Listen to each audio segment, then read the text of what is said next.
Yes, yes, people, we are back live on the channel for a bit of a new sort of, type of stream. We're going to be talking about, the news regarding the around the world of football. We're going to be talking about some breaking news that's happened over the course of the last few days. It's sort of like a new, not a new, sort of a new sort of thing I've come up with on my channel, so I can I can make this weekly. I can talk about news, and I can get people on to talk about news and everything like that, and so on and so forth. But it's been a lot to talk about. It's gonna be a lot to talk about. Bro, joining me again, I got AK Sports King, my guy. What we saying? Hey, yeah, I'm good. I'm good. It's gonna be exciting to talk about what's happening around sports. Obviously, it's the International Ball Fest, so Oh yeah, yeah, snooze fest, yeah, absolute so snooze fest. so games that don't really matter outside of maybe like the ones in like Africa, South America, because they're fighting for World Cup. But in Europe, Nations League, yeah, nah, miss me with that. So while football's out, might as well talk about what's happening around the world of sports. And yeah, it'll be interesting to talk about some of the recent news topics as well. Yeah, we're gonna get straight into it. But people, how many of you in the watch? Please make sure you head over to the YouTube link and click that subscribe button. Make sure you like as well. Show King some love. Go subscribe to his channel as well. I pinned it in the title. So make sure you do go check his channel out. Do subscribe because he will be filming videos as well. He will be you know he will be doing a lot of shows as well in the future. So hopefully, you know, whatever content you want him to do about regarding sports, football, basketball, anything F1, make sure you get in contact with him so you might be able to do a show with him. You might be able to talk sports with him and all that good stuff. But let's get straight into it.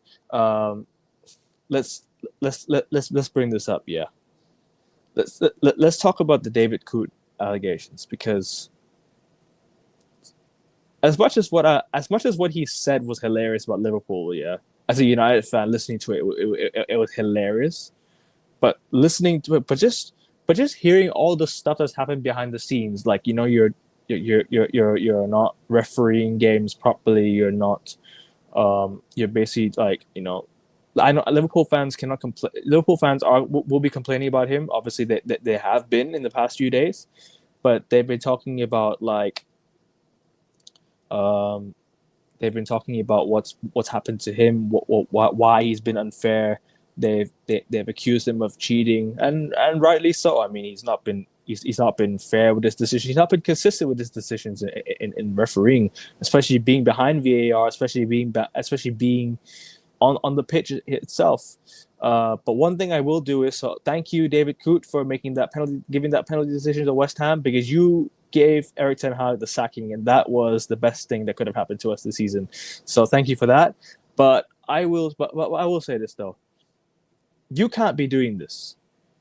Like you cannot be giving decisions against team just because you hate them. Like, understandably, it's funny that you said it about Liverpool, but real talk, like referee a game properly. And some of the things he's been doing behind the scenes as well, like apparently he's been caught doing drugs or something like that. I don't know if I should have mentioned that word drugs on stream, but I've already mentioned it. So hey, um, anyways, bro, let's read the article, my friend. Let's talk about it.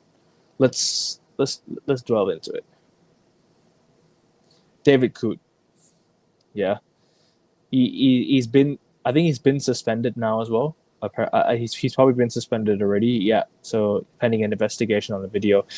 I want to know what are your thoughts leading up to all this? What are your thoughts on the whole situation and like what do you think what do you think the solution should be going forward for David Coote? For David Coote specifically, it's very silly to video yourself doing these kind of things because when it comes to videos, someone always has them, and for one reason or another, someone brought them out. Now, the thing about these type of videos, these videos have ruined his career pretty much. I believe, because it puts into disrepute his nature as a referee, because the referee is meant to be the unbiased official of a game. So these type of videos and these disparaging remarks, especially with the connotations they had, um, especially against Jurgen Klopp, putting the German in front of the word that he said, and then the other videos that have come out. I don't think there's any way back for him in terms of working as a referee again. Mm. I agree. I don't think there's a way back for him anymore. Personally, if he does like make it his way back, yeah, PGM will have a lot to say on their hands. I have a lot of explaining to do. Like you can't be you can't have a referee doing what he's doing behind the scenes, yeah, doing drugs behind the scenes, or allegedly doing drugs, excuse me, behind the scenes, and bringing him back to referee, because could that affect his refereeing performance? Especially, you know, you being a United fan, you being biased, you making decisions against Liverpool, which is hilarious. But at the same time, as a neutral perspective, you can't be doing that.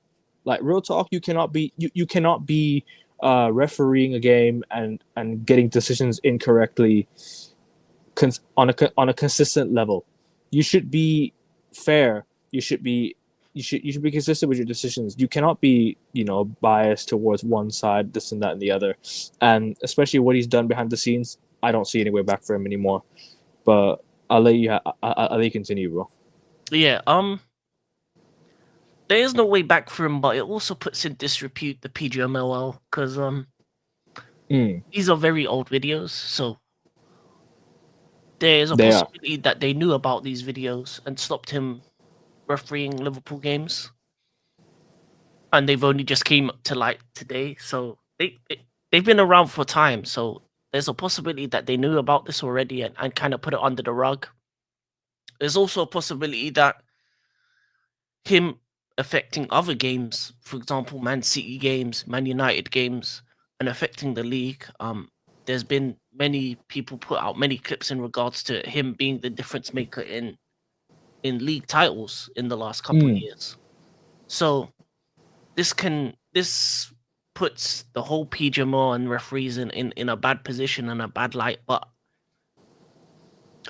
in terms of the human side, I get it. There's people in work that you don't like, especially in that kind of industry where managers are swearing at you, calling you names, you know, talking to you in a certain way. You will get a certain resentment for certain managers and people. But because you're the referee, you're meant to be unbiased, and you're meant to have a show of being unbiased. We've seen many refs have unconscious bias towards certain teams in terms of their decision making. I mean, you probably have referees that you don't like. I know there's certain referees I don't like because of the way they treat my team in terms of games. And for me, I just think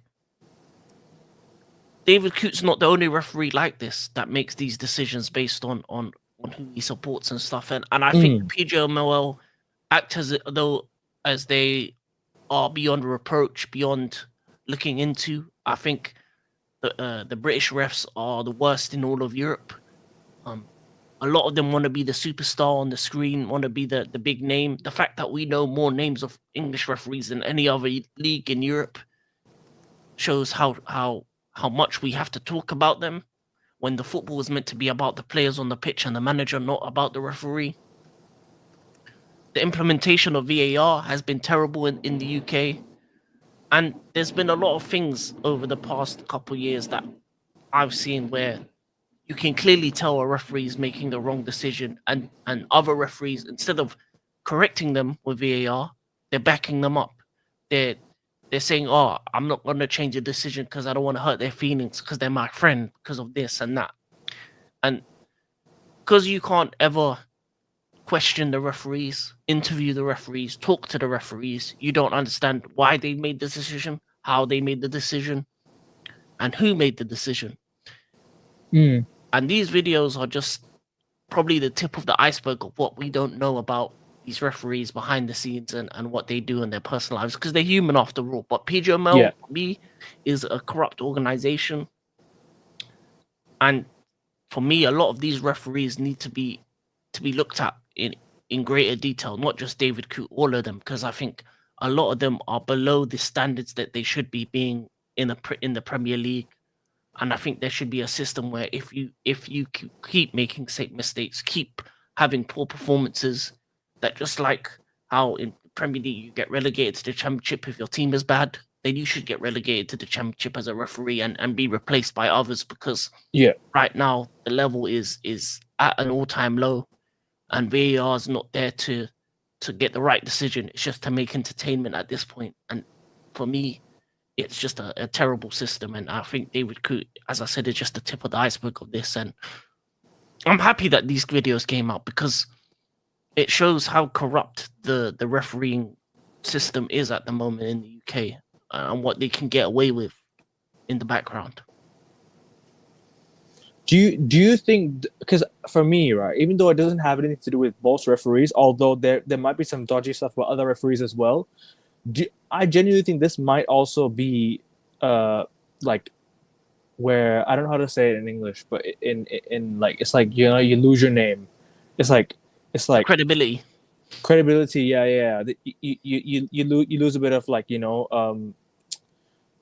how'd you say it? Not credibility, but another word, because I only know how to say it in Thai. It's more of like, how'd you say it? Yeah, I'll just say lose credibility. Fair enough. I mean, a lot of English referees now need to be investigated. Well, I'm not saying investigated in terms of what the decision making, but the dodgy stuff off the pitch, because especially with David Coote, right, of what's happened to him, we don't know what if other referees are doing the same, right? Because David Coote was caught doing this behind the VAR on, I think, the Euros duty or something. I think when he was on duty in the Euros, I think he apparently got caught like using some like you know, money, and then like, you know, I can't really, like, you know, say, because I don't get shadow banned or anything. I'm not gonna try and use like words that, you know, might get me shadow banned, but in a way that, you know, he did it. I think for me, it's no way back. Like, you shouldn't referee in the Premier League again. Personally, like, if this is how it's going to be, then I don't see a reason why English referees should be going to the World Cup, should be going to the Euros ever again. Especially when there was no English referee, I think, in the 2022 World Cup. Correct me if I'm wrong, but I don't think there was any referee in the 2022 World Cup. I don't think we saw anyone in the World Cup. So I just hope that, you know, their status has been like, you know, is on a low, because you don't want referees getting away with such and such off the pitch, like how David Coote did. So accountability needs to be taken into action in the Premier League. But would you like to say any more things, bro? Carry on from what I said. No, there was some in the World Cup, but the thing about English referees is they don't get the finals, they don't get the semi-finals, because the level Right. of English referees has gone down. I remember the times when English referee would be a World Cup final referee. Yeah, I just think it puts a dark mark on the PGMOL, and the system, because when something like this happens, it kind of puts a fear into people, into terms of, okay, so this is one ref, but what about other refs? Mm. For example, for my club Chelsea, a lot of decisions that Anthony Taylor makes has been perceived to be against my club, to the point where there's a compilation of it. What kind of videos does he have behind the scenes? What kind of thoughts and views does he have on my club behind the, you know? Because sometimes you want to kind of see what the unconscious bias is, and the bias is of these referees, because you see a lot of them, and Big up, they make Hano. bad decisions. And then it's not even just for the bigger clubs. One of the worst clubs in terms of VAR is Wolves, which is surprising to me. Yeah, Wolves got done completely, like, horribly last season, I think, because they were one of the teams that, you know, they got done by VAR. But we will continue about VAR in a bit, because there's another topic we will be talking about, VAR, something linked to VAR. before before we go to there, I just want to ask: do you think it's time now for England or the FA to start going for start maybe having referees from other countries? Because you see like Saudi Arabia, right? I don't know if this is true, but I think I've watched some games where they've had like referees from like maybe other countries to go referee. Like I don't think because there is one Premier League referee who is Australian, who is refereeing in the Premier League, right? But is it time now for the referee, the FA and the PGMOL to finally come to the conclusion where it's time to bring in referees from other countries, because the set of referees in the UK or set of referees in England are not doing their jobs properly, or they have a certain level of bias because they're refereeing within the Premier League. So, do you think it's time now to maybe take a big step and go for like the referees that are from other countries, because they might seem to have more um they might seem to have how'd you say it, more level of credibility when it comes to refereeing football matches, whereas you have referees in the Premier League. Michael Oliver, for example, I think he's a Newcastle fan, right? I look, I can't say, I'm not allowed to say this, but sorry, I'm not allowed to say this. I'm not allowed to say referees should not be able to support shouldn't support this and that. They have every right to support a football club, right? But to be able to referee a game that you of the club you support should not be allowed. And I think that's where the level of credibility has dropped, because in certain games where you've been appointed to referee, certain level of bias, certain level of terrible refereeing. I'm not saying refereeing has costed my team. I'm not saying we should depend on refereeing to win football matches. That should not be the case.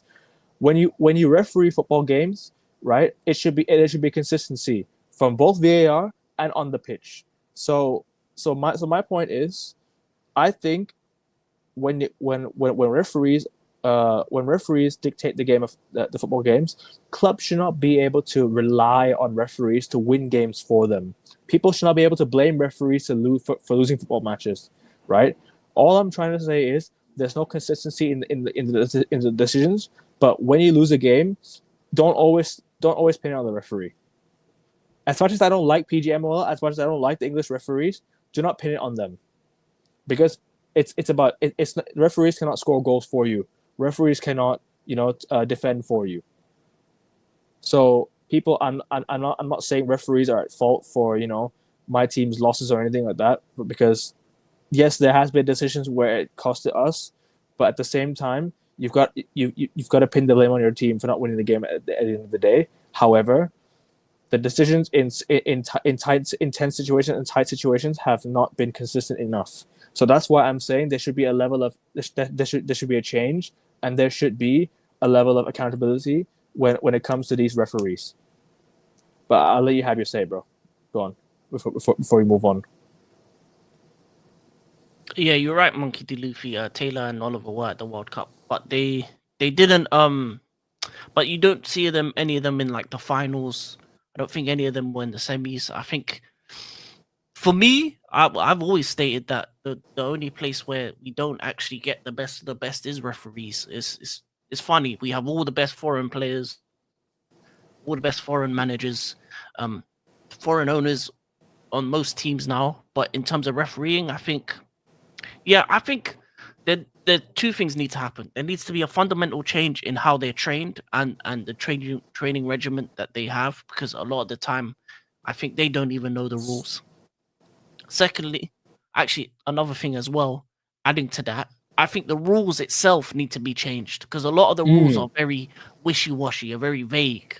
There's not like oh, this is offside, that's offside. And for me, especially when it comes to offsides, uh, this much of a difference between a player doesn't make enough difference for it to not be a goal. That isn't an advantage. That is, but when you look at some of these instances where the difference between the defender and the offensive player is that much, the goal should stand, because that much isn't going to make enough of a difference to the actual play. But something like that, maybe even like a couple inches, even more, that then you kind of think, okay, yeah, that makes a difference. And Mm. yeah, I think the best of the best referees should be in the Premier League. This is the best. Well, this is the best league in the world in terms of watching, in terms of the talent level, in terms of the clubs. So for me, yeah, I would have a whole new recruitment drive for referees all over the world. Obviously, they need to have a basic English, test just so they can speak some Yeah, English in order to of be able course. to talk. But I think it would be better because you'd have less biasy in the referees. Yeah, They wouldn't have any kind of like affiliation with any part of the UK, so they wouldn't all be like northern or southern and have those kind of biases as well. And mm. it would force the English refs to get better at their job. It forced them to say, okay, there's more competition. When there's more competition, then the cream rises to the top. Rather than Right. now, the PGMO and the referees seems like a boys' club where they just, oh, you made a mistake today, it's okay. You're suspended for a week. Come back next week. You're fine. There's no real punishment for referees. Exactly. If a manager Exactly, does bro. bad, he gets fired. If a player does bad, he gets transferred or released. But a But if a referee, referee does bad, that's not a accountability, little bro. a little suspension, he's back in a week or two. Literally. And there were referees that have been demoted to like the championship and then brought back within like a week later or so. Like there's no accountability at all when the referees when they make decisions. And if you even bother stepping outside Stockley Park, you're finished. Or if you even bother like mentioning like PGMOL in front of referees, if you even bother mentioning such referees, it all of a sudden gets soft, and then emotions start and then and then the emotion of the game dies down. So what I'm trying to say is there should be a level of there should be a whole new set of referees. There should be a whole new level of accountability when it comes to these referees because everyone should be equally treated at their jobs or equally treated as an employees of football. But also, and I would like to see referees. Personally, I would like to see referees come from, like, for example, India. For example, referees come from Thailand. Referees go from I'm not saying they should they should come from these countries, but at least bring in new sets of referees every week with simple set of rules. Because ever since Howard Webb stepped back into PGMOL, personally for me, right, everything's just gone downhill. Like, because I think VAR was working quite fine before I think Howard Webb stepped back in. And the irony of me saying as a United fan, people be like, "Oh, but Howard Webb's a United referee." Yeah, all right, cool. Don't forget about that, right? Personally, I think it should be it should go back to what it was. The offside rules should change. The PGM the sorry not PGM the VAR should have the exact same rules as it had during lockdown. Because I think during lockdown the flow of the game was doing okay. It's much better than what it was now because the flow of the game right now, you take so long to draw a line offside. Why don't they just bring the offside technology into the Premier League like every other country has brought in? Like La Liga has it. The Champions League has it. Everywhere has the offside technology now. But why are the Premier League not investing in that technology when they have to draw lines? Do you know what? Do you know people find it so difficult? They can't even draw the lines based on the lines on the pitch. They have to draw the lines on their own accord. So why don't you just bring in the offside technology and make things more simple for you, man? So you don't have to go check VAR for offsides. You have people behind the screen doing it for you, and you know what? From speaking of behind the screen, we're gonna move on to. I just want to get your thoughts on VAR quickly before we speak about this very next, before thing. Yeah, semi-autos into the Premier League. Cool. I mean, I hope so. I mean, I hope that's the truth. Well, I want to get your thoughts on the Premier League before sorry, Premier League, VAR before we move on to the next subject, which will be something linked to VAR. Go on. Um, for me, VAR is not the problem. It's when it comes to the Premier League specifically, it's the people using it. That's the Facts. problem. Mm. Because a lot of the time when you see something, the referees behind the VAR are friends with the referees on the pitch, and they don't want to change the decision for them. And a lot of the time, they take so long to make a decision when it's plain to see, oh, that's a red card, that's a yellow Right. card. Okay, maybe get the on-field ref to look at that. It has to be done in a quicker way. I remember listening to some of the audio from VARs in the past. There's about 4 or 5 voices speaking. You can't make a clear decision if there's so many different voices talking at the same time. There should only be really one VAR ref per game in terms of voice speaking. Okay, say, okay, ref, look, I think you made a wrong decision. Go look at the screen. Go check the screen. If they can look at the screen in slow mo, see if it's right or wrong, and then go on from there. Also, Mm, a lot of the things can't be checked even if they're wrong. right. So it stops the right decisions being made anyway. So like for example, for certain yellow card decisions, you can't check it. For certain things, you can't check it. So the rules itself make it hard for it to be implemented. But yeah, Yeah. the UK specifically, they're very terrible at implementing the system. And for me, I'm not, I wouldn't mind it taking 5 6 minutes for you to make a decision if it's the right one. But a lot Yeah. of the time they're making wrong decisions, even with VAR. Exactly, bro. And you know what it So is? Yeah, go on, continue what you're saying, bro. no, carry on. No, I was just gonna say, like, you can't blame a screen for showing you what it shows, because if it shows you the replay, it just shows you what happened, and you have to make a decision based on the screen. If you can't make the correct decision based on what you've seen in slow motion, right? Because I don't think slow motion is the be all end all. By the way, I don't think view everything in slow motion is a be all end all. You have to view things up close, but view things from, you know, from when it happened in the moment. Because I just don't think the way it's been the way VAR is being used is just right at all. Like you can't blame a screen for making decisions. The person going to the screen is making the decision, and if he's making a horrible decision, then that's on him. But he's not being held accountable for it. That's my biggest issue with the Premier League and the PGMOL. You get what I'm saying? But that actually leads us to our next sort of topic, people. The new FVS system that's coming into that's being implemented by FIFA. I want to know, like, let's actually bring that up. Let's actually bring that article up so we can get an insight on it. So, but people, there's about 70 of you watching. Please make sure you get over to the YouTube and smash the like button, hit the subscribe button as well, because I would love to get to 100 before the end of the year, or at least maybe get me to 150. There's a lot of people. There's a lot of you watching. Please make sure you like, subscribe, and show King some love as well. Show some love in the chat. Keep it respectful, so we can engage with you guys in the comment section. But yeah, let's get into the FVS system. So basically it stands for football video support, excuse me, and how it can impact coaching strategies. So basically, from what I understood is, how the NBA has, like, you can challenge a call, right? You can challenge a referee's decision, right? You can be able to challenge referees' decisions on the pitch, but if you lose a challenge, if you lose a challenge, then you'll be able to, how do you say it? Then you'll be able to how do you say it?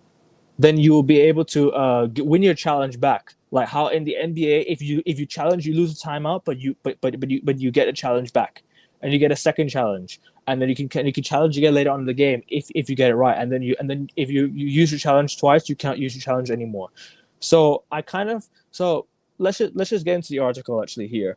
So it's kind of like a system that is designed for challenging referee decisions, so to enhance the game fairness. It's kind of an alternative to VAR in a way. I can kind of see that, and also it kind of makes decisions for you, or does it just apparently they tested at the World Cup here, and well, let's actually get into it, bro. Let's get into it. What are your thoughts on this whole thing? Because I actually think, do you know what? As much as I think it might ruin the flow of the game, if it makes the game fair, it makes the game fair. I know referee decisions. I know terrible referee decisions are part of the game, but football should be a fair game. It should be a fair game on even sides, and I think timeouts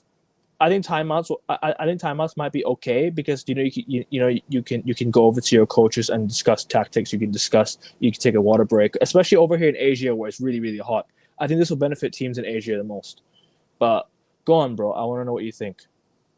I mean, I think it's obviously they're basically putting it for smaller leagues that have limited resources because obviously not every league has the resources that the top leagues have where they can get all the cameras, get all the angles, get all the things for the full VAR. So I think it's good to have a simplified approach for certain leagues and even for lower leagues in England, League One, League Two would be good to have that kind of system because then at least throughout a game you have a couple decisions that you can, at least, have a say in. So let's Mm, say if it's like one of the one of the leagues in like Eastern Europe or Asia or Africa, that kind of system will be a lot easier for them to implement than the VAR system, meaning that it's only 4 times in the game that you'll be able to check to ask, and it will already be on specific things. So I think it will simplify it for the refs and for the managers and for the leagues that don't have the money for VAR. mm. That yeah, I think it's a good system.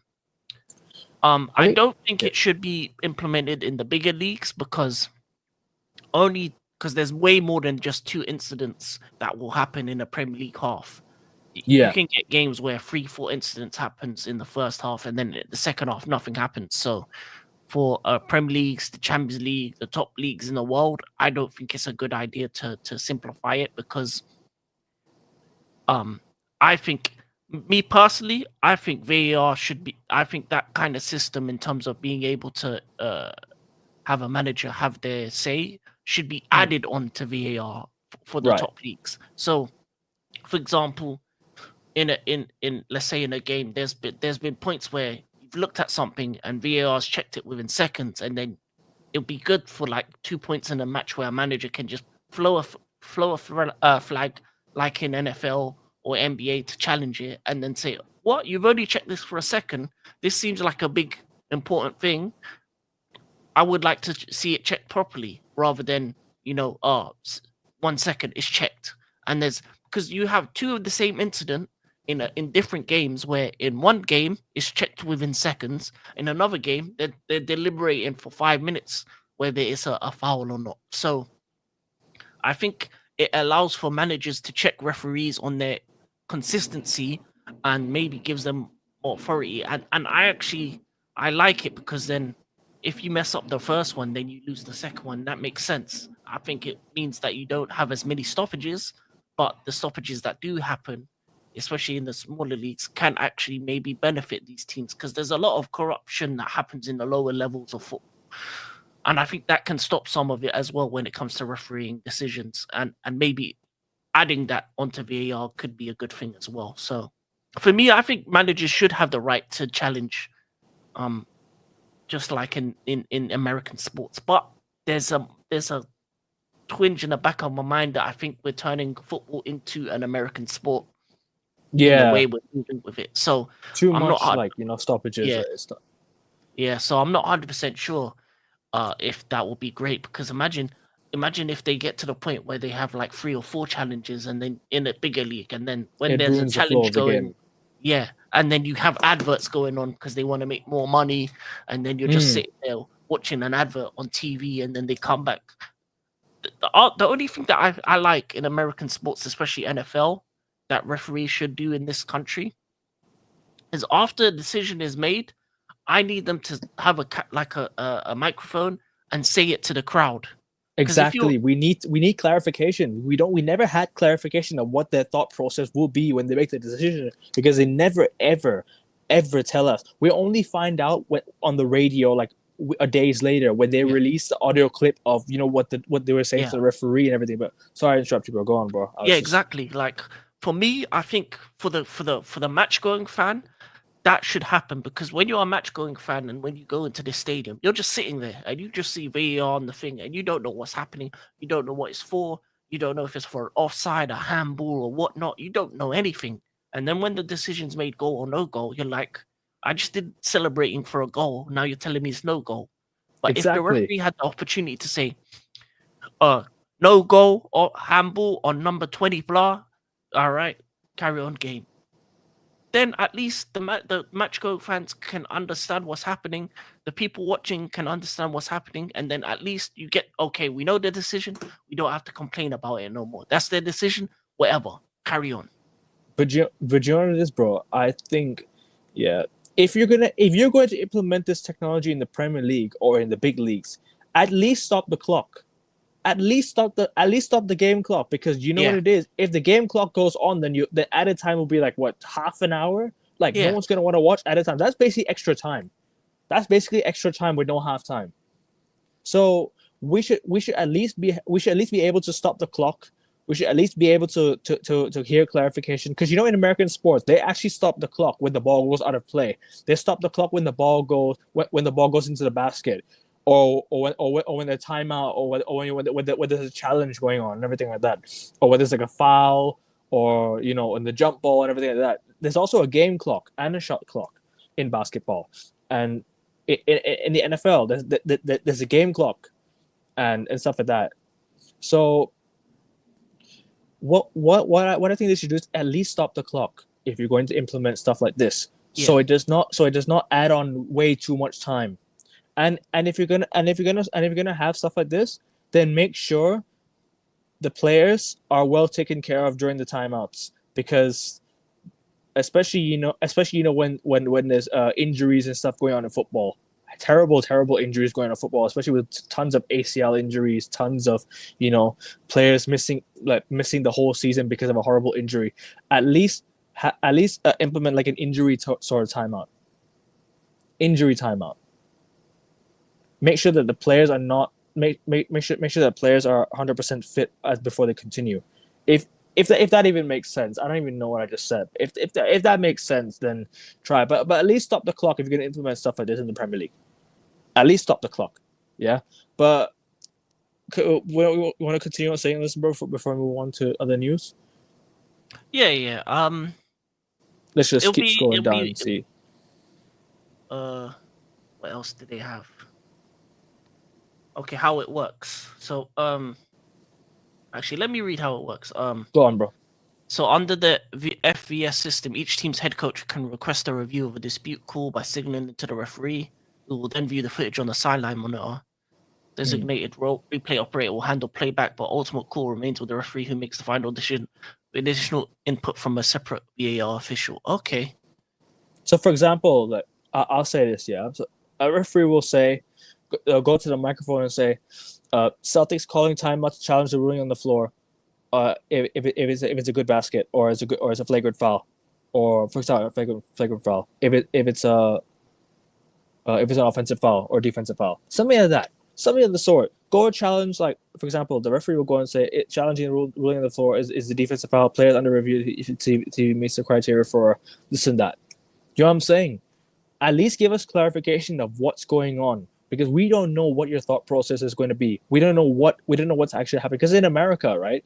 In America, technology is more advanced. They actually at least have what you call VAR, like they make a decision after review. We have decided that it's a goal. So the goal will be awarded to such and such, or you know what I mean, like something like that. You know Yeah, what I mean. yeah, I do, I understand that. Yeah, but yeah, reading into this, yeah, you get two calls in a game. If you mess up one, you lose the second. So it's just Mm, for it's just really for the leagues that can't afford to yeah. have the whole VAR system, which I think is a good thing. I think it's a good thing. As much as I like it, I just don't think it'll work in the Premier League.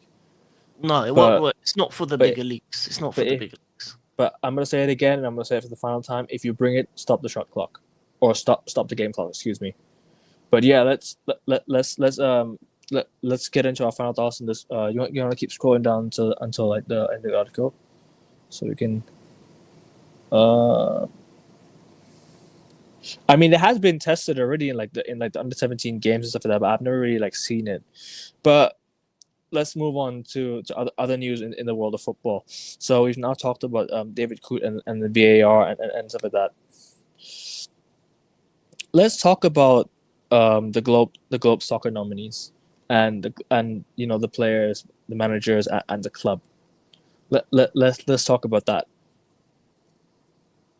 Okay, So, start with but I'm gonna say this again, people. There's 94 of you watching. Please make sure you go over to the YouTube and hit the like button. Make sure you subscribe as well. I would love to get to 100, and I could easily get to 100 by now. But go on, people. Make sure you do that, and make sure you show King some love. Go subscribe to his channel. Show us some love in the chat. Keep it respectful so we can engage well in the comments. But yeah, let's talk about Globe Soccer. So the best men's player. So we've got. So it's if you don't know, people, it's an award that happens in Dubai at the start, or at least towards the end of the start of January, something like that. So the nominees are. Could you zoom into that? I can't really see. try to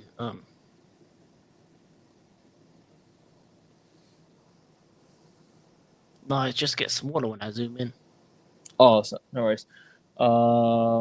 So you've got Bradley Barcola, Jude Bellingham, Hakan Çalhanoğlu, Dani Carvajal, Artem Dovbyk, Phil Foden, Antoine Griezmann. You've got Alex Grimaldo, Victor Gyökeres, Erling Haaland, Harry Kane, Toni Kroos, Robert Lewandowski, Adam Lukman, Emi Martinez, Lautaro Martinez. You got Kylian Mbappe, Leo Messi, Dani Olmo, Cole Palmer, Rodrigo, Cristiano Ronaldo, my goat, Bukayo Saka, Mo Salah, William Saliba, Fede Valverde, Vinny Jr., Vitinha, Nico Williams, Florian Wirtz, Granit Xhaka, and Lamine Yamal. So look, some interesting names in there actually, because I think this is this is definitely gonna be interesting. This is gonna be interesting. The best player. Who do you think deserves? Like, okay, let's actually talk about the Ballon d'Or first. Obviously, what happened with the Ballon d'Or? Do you think Rodri winning the Ballon d'Or was fair, and do you think Vinny was robbed, or do you think it was what are your thoughts? Personally, I think it's a popularity award now. I don't think it's like an award that it's that's gained like viewership, or it's not really as respected as it was before anymore. But what are your thoughts on it? Because I personally I think Vinny should have won the Ballon d'Or, but Rodri's had a fantastic year. I also can't fault him for having fantastic. I can't fault him for winning it. I feel bad for Rodri at the same time because people have been like calling him, giving him stick and stuff for deserving it. It's not Rodri's fault that he won the Ballon d'Or. He himself didn't decide to get that Ballon d'Or. He won it because the people voted for him. So at the same time, you can't blame Rodri for that. But what are your thoughts on just on the Ballon d'Or, and what are your thoughts? Who do you think should have won it? Do you think it was fair to give it to Rodri, or do you think Vinny Jr. should have won it? I'll let you have to say. I don't think it was a robbery because either one of them were deserving. If you look at Rodri for Man City, he hasn't lost a game in like a year or so. So for a long period of time, anytime he played for Man City, he never lost, even for club, for country. Obviously, Spain went on to win the Euros. City have dominated the league for the past 4 years. So, and Rodri is the main reason for that. You can see how important Rodri is with this season in terms of the way City are playing and how much of a big miss he is. And I think a lot of people look at goals and assists and attackers, but for me, I think DM is a position that a lot of people don't really underestimate how great DMs can be. If you look out throughout history, DMs have been looked at as in a bad way, but they can be the difference maker between a team being successful and not successful. An example of this in the past is Makelele. At Madrid, he won the Champions League with them. They moved him on to Chelsea.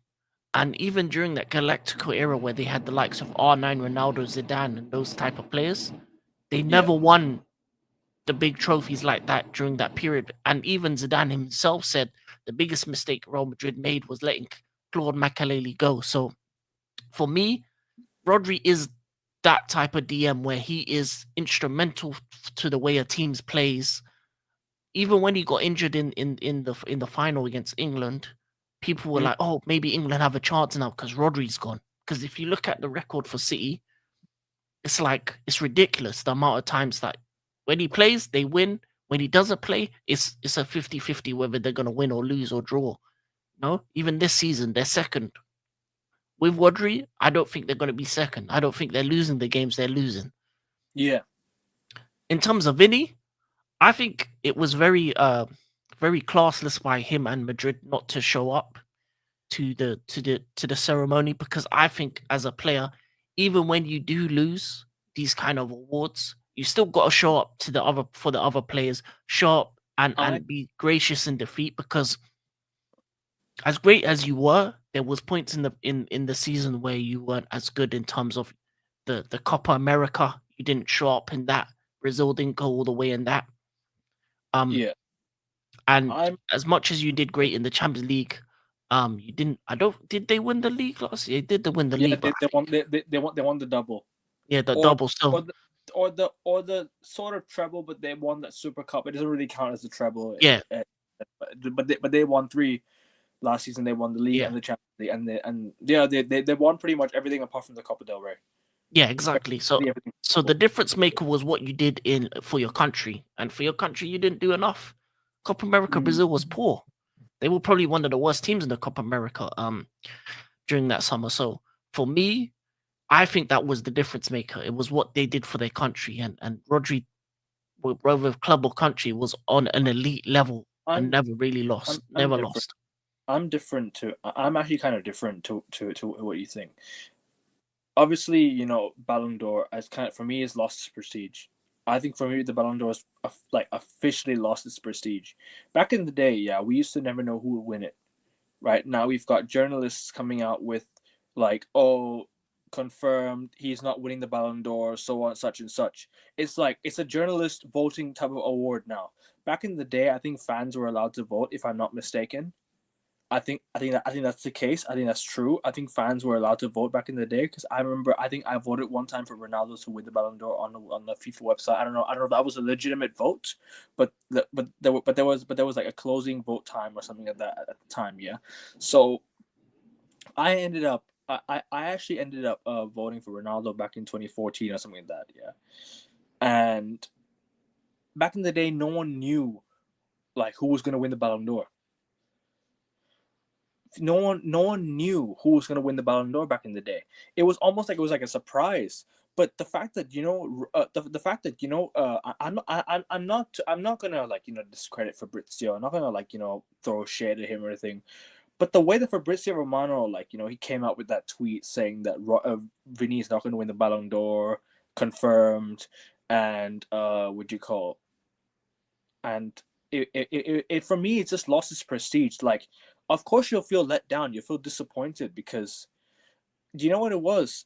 I know Real Madrid should have turned up. I think they should have turned up, but personally, I don't think it's classless because the night they lost to Barcelona the night before or something like that 4-0, right?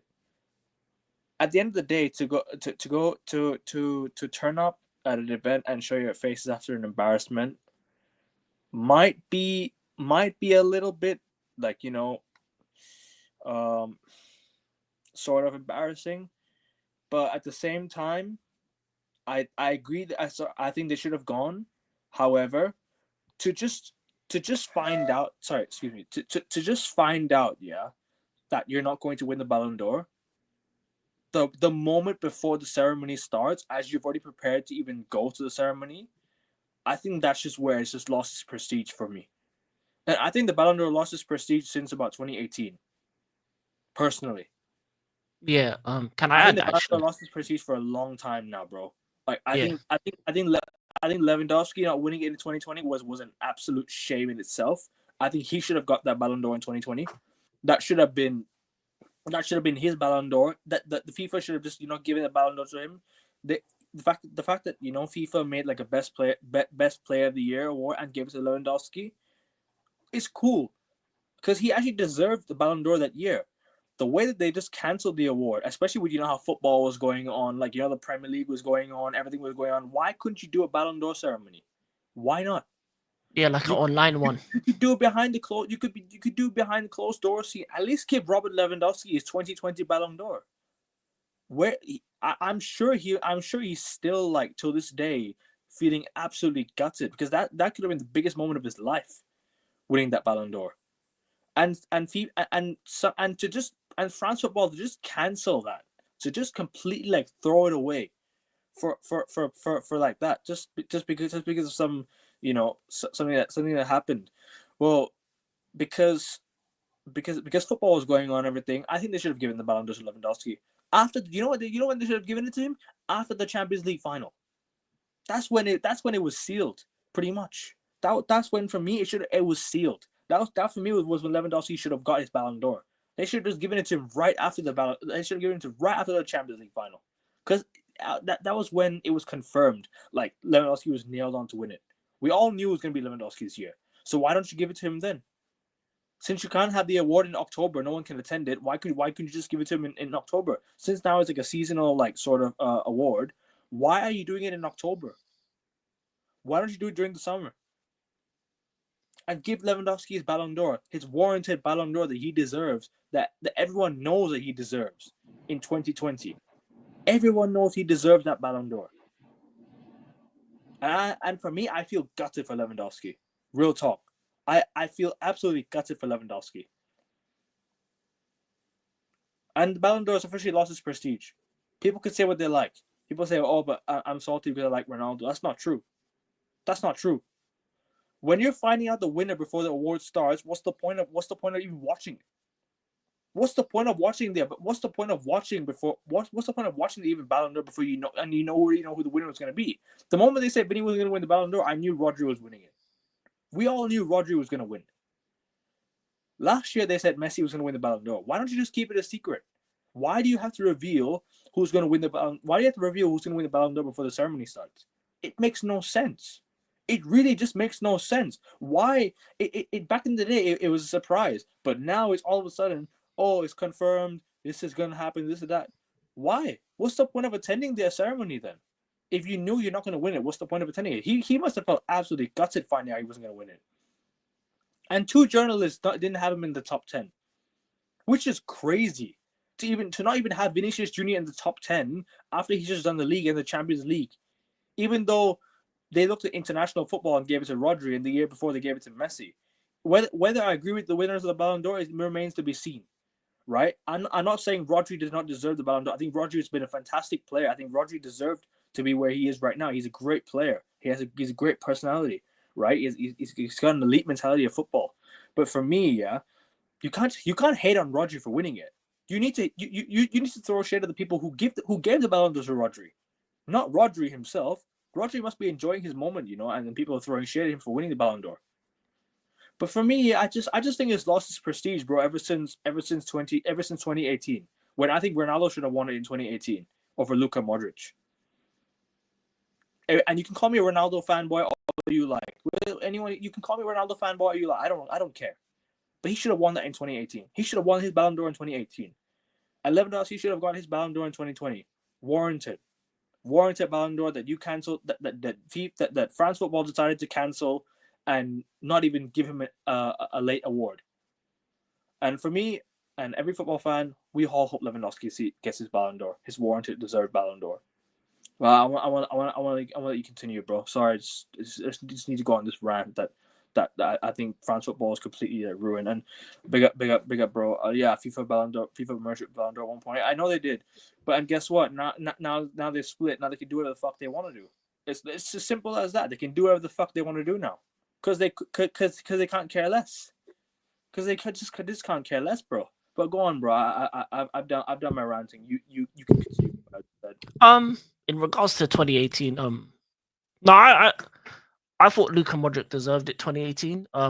There's been other years that I think for me personally, Messi's last 3 Ballon d'Ors, he hasn't deserved any of them.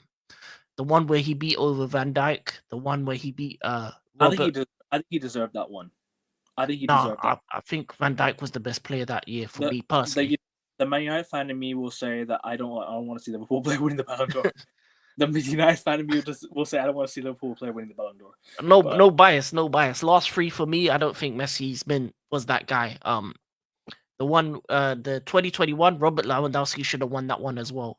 In should have my won personal 2020 opinion, as well. 2020 as he well. should have gone back to back. In my honest opinion, But Messi at PSG was not good enough. In my opinion, he didn't do they gave anything. it to they gave it to because of the World Cup though in 2022. That's the thing. In 23, they gave it because of the World Cup, but for Yeah, me, I would have Haaland. given it to Haaland instead of him. Mm. 24, it could have gone either way. I In think terms Vinny of should have. Vinicius Rodri. No hate or no shade at Rodri. I just think Vinicius Junior was one of the best footballers I watched all year. Like I think it was for me more of like an eye test thing, where I think Vinicius Junior, like like the way he won Real Madrid in the Champions League, the way he was so crucial to that Real Madrid. You take Vinny out of the team, I don't think Real Madrid win the Champions League.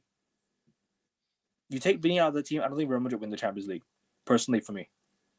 Yeah, but that's the thing with Vinny and Rodri. It's the same thing. Without Rodri, City don't win what they win. Spain don't really win what they win. Even though Real Madrid are the kings of Champions League, and yes, I am wearing a Real Madrid shirt saying that, but I'm a United fan, funnily enough. So yeah, but go on, bro. Listen. In terms of teams in Spain, Hala Madrid for me in it. I hate Barcelona. I'm a Madrid guy, Same, so same. it's nothing against Madrid. It's just for me personally, I would agree with you on the fact that there shouldn't be people knowing who's won before the ceremony. That for Yeah, me is a disgrace. it's lost its prestige, bro. Yeah, Completely ruined the prestige of the award. That's what I because think. it should then there's no reason because then guess what? No one knows who's won. The Madrid people would have came anyway. They would have come. They would have sat there. They would have okay. So let's see who if we've won or not. If we haven't won, we haven't won. We'll be disappointed. But at least then, and for me, it's for me. I think Fabrizio shouldn't have put that information out there anyway. Personally, even if he knew beforehand.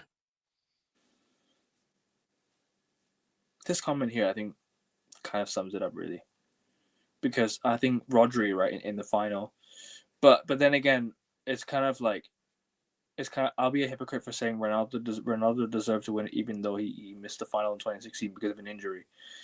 Zubimendi came out for Rodri and there was barely any difference. Because you know why? I think Spain's midfield was built for defensive midfielders like Rodri and Zubimendi. I think the style of play kind of suited them both. You kind of played to their strengths, so they didn't really miss Rodri. But I think Man City, I think Rodri was so pivotal to Man City.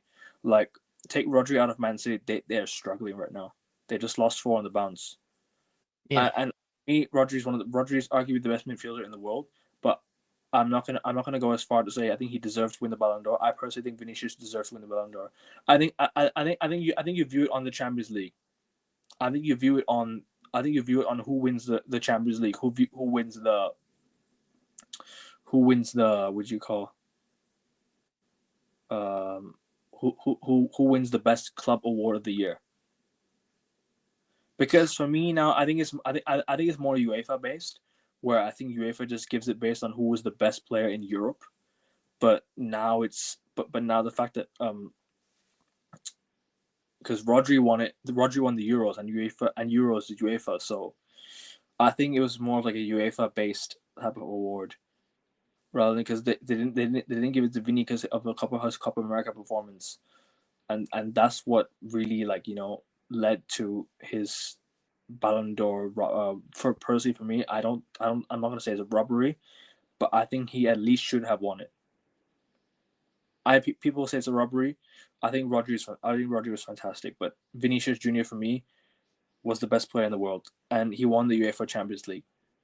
The arguably the biggest competition in football, club football, excluding the World Cup.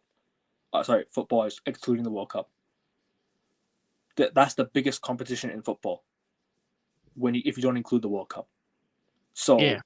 So where's the but you know what it is? Maybe Rodri could have won it the year before when Man City won the Champions League because Rodri scored the winner. Let's not forget Rodri scored the winner in the Champions League final. Haaland was not doing. Haaland didn't do anything for the semifinals and the final. Haaland didn't do anything for that. I think Rodri was more pivotal to Man City than Haaland was. I can't lie. Yeah, you can make a case. You could have made a case that Rodri could have done back to back if we're being I honest. think But I think I Vinicius think Junior. Rodri wasn't looked at like that. But I'm on 2024. That it's the thing about Rodri is that he's if to go for that long of a period of not losing a game when you play is ridiculous. It's ridiculous. It's never going to be repeated. That kind of record that he had. In terms of the Zubimendi coming on for Rodri, I think that was more of an England problem because I think England in that Euros were terrible. I don't think they deserved to be in the final in the first place. Um, and I think Spain won the Euros way before that, the final. I think they And won it when Iniesta didn't win it in 2010 when they won the World Cup. Iniesta didn't win it in 2012 when they won the Euros. But go on, bro, continue. what in 2010. Who won World it in Cup. 2010?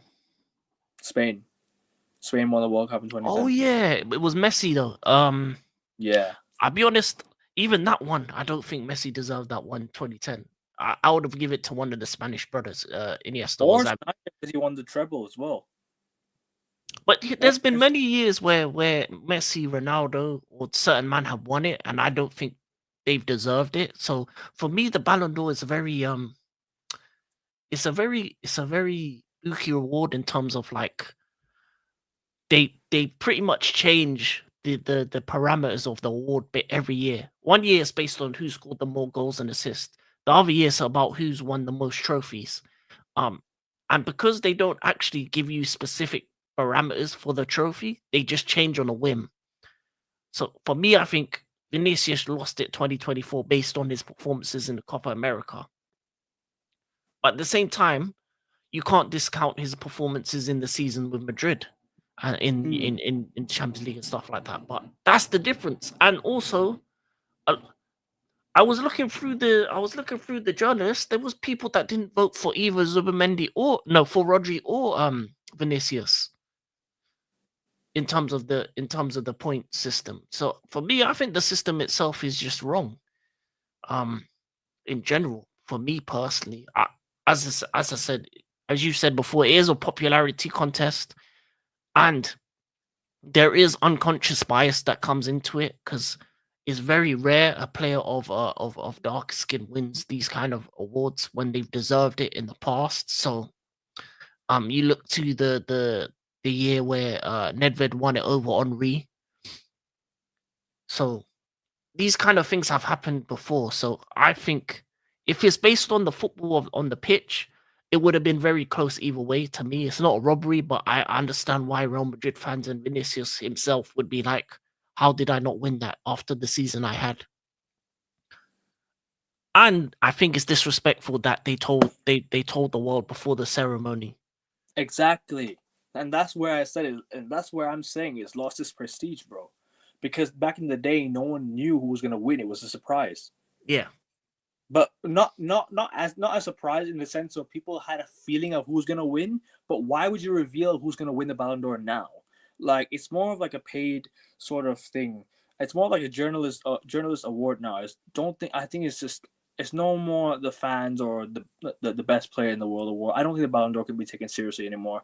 I think we should all look at FIFA Best Player of the Year rather than, and also we should look at Globe Soccer, where I think it'll probably be given to Rodri again because, well, we were speaking on the Ballon d'Or people, but the thing is, it kind of led to the best men's player nominee to 2024, and that's where it brought it. That's where the Ballon d'Or I brought the Ballon d'Or in because they talk about the best player, right? And the Ballon d'Or is given to the best player, so it's probably going to be given to the same player that won the Ballon d'Or, and that's where I brought the Ballon d'Or into the topic. Because there's no way you can give it to Barella, right? There's no way you give it to Bellingham. Actually, no. There's no way you give it to Çalhanoğlu, Dovbyk, Foden. I think the only possible players you could give it to right now is Rodri, Vini, maybe Tony Cruz, because Tony Maybe. Cruz, maybe Tony Cruz, Florian Wirtz, no, not really. I think the three possible players you can give this to is is what you call is Vinny, Rodrigo, sorry, Rodri, excuse me, not Rodrigo, Vinny, Rodri, and maybe Tony Cruz. Just maybe Tony Cruz. Yeah. Or, Tony Cruz and the likes of Jude maybe have an outside it would chance. be funny to give it to Carvajal, but because Carvajal won the Euros and the Ballon and the Champions League and Hmm. the league, it would be funny to give it to him in terms of what he's won. But as a player, as a player sort of award, as an individual player sort of award, you probably give it to Vinicius Junior. Personally, that's what I think. If you're not at least going to give the Ballon d'Or to him, maybe Globe Soccer should give the award to Vinicius Junior. That's what I think. Maybe, but it depends Because it's because was completely it different. is it a Saudi based award, isn't it? No, it's UAE. Dubai. Yeah, it's Dubai. Yeah. I think it's an award that happens every, I think, January. I think last January it happened. Where I think even Ronaldo got some award. He got the top scorer award of 2023 because he scored 50 goals. You know, my goal. You Mm. know, let's go, man, 50 goals. You know what I'm saying? Cristiano Ronaldo fan. But yeah, what are your thoughts on this? On Yeah, it's either going to be Vinny or Rodri, but just depends on what their parameters are. If it was based on what they did in Champions League and the league, then yeah, Vinny. But if it's based on what you also did internationally, then I think Rodri would have Here's the upper hand. I'm gonna say something. I'm gonna say something a bit diluted here. People don't excuse me. Yeah, the fact that Real Madrid is sponsored by Fly Emirates on their shirt, right? Fly Emirates is a sponsor of Real Madrid shirt, and it's happening in Dubai. Isn't it in line for Vinicius Junior to get the Vinicius Junior to get the award? Maybe they might do that. They might Because do that. it's happening in Dubai, yeah, and Fly Emirates is Dubai's main airline, so and the sponsor of Real Madrid shirt, the sponsor on the shirt of Real Madrid, and Vinicius Junior is a nominee, so might as well give it to him, possibly. Yeah. But any final thoughts on this before we move on? We've got a lot of news to get through. No more thoughts on this. Obviously, you want to check out the young player, the team. Oh yeah, the young player team. Yeah, let's go through that. Yes.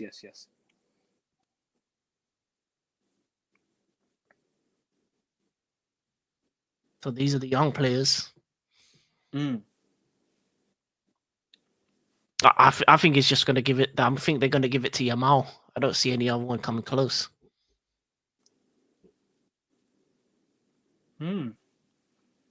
Yeah. Lamine Yamal. Yeah. I don't think you can give it to anyone else really. Is there anyone that comes close? You might look at Sabinho maybe. Looks good. Sabinho looks really good, even though he's not getting the output that people talk about. You know, the output nowadays. Goulet is actually a really good player. Yeah. Yeah, I think Goulet comes close. What do you think?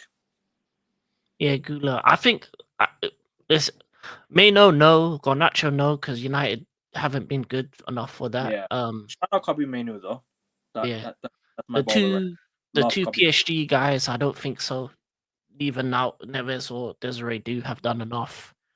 Palovic maybe. I think he just broke in, so and he started to get more attention now rather than before. But I don't think he gets didn't really win it. Kubasi is recently as well, isn't it? Didn't really win anything, so you can't really give. It's funny to say that because Bayern Munich didn't win anything this year. Yeah, and that's so rare because that never happens. Yeah. And you've got, but Lamine Yamal won the Euros. Yeah, it only makes sense to give it to Lamine Yamal. To be honest, yeah, I think it's Yamal, Gula, and maybe the third place is probably either Savinho or Yildiz. Let's go manager.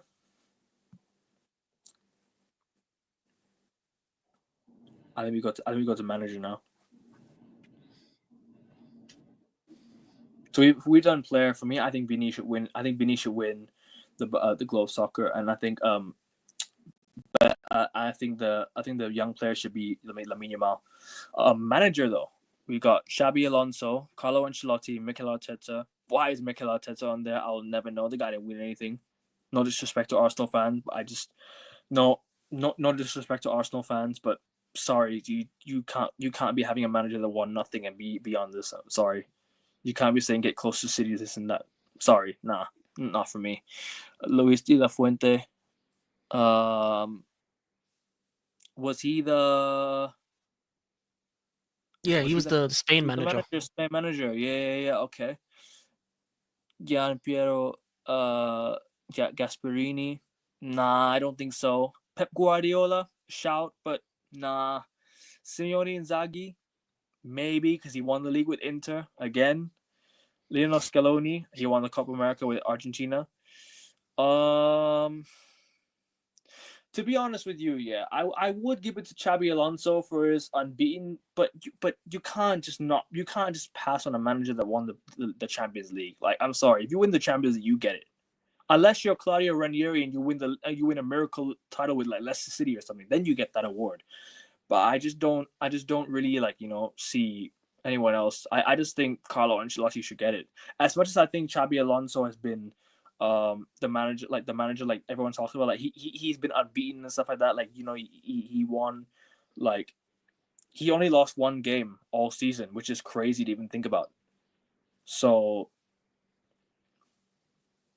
I don't know.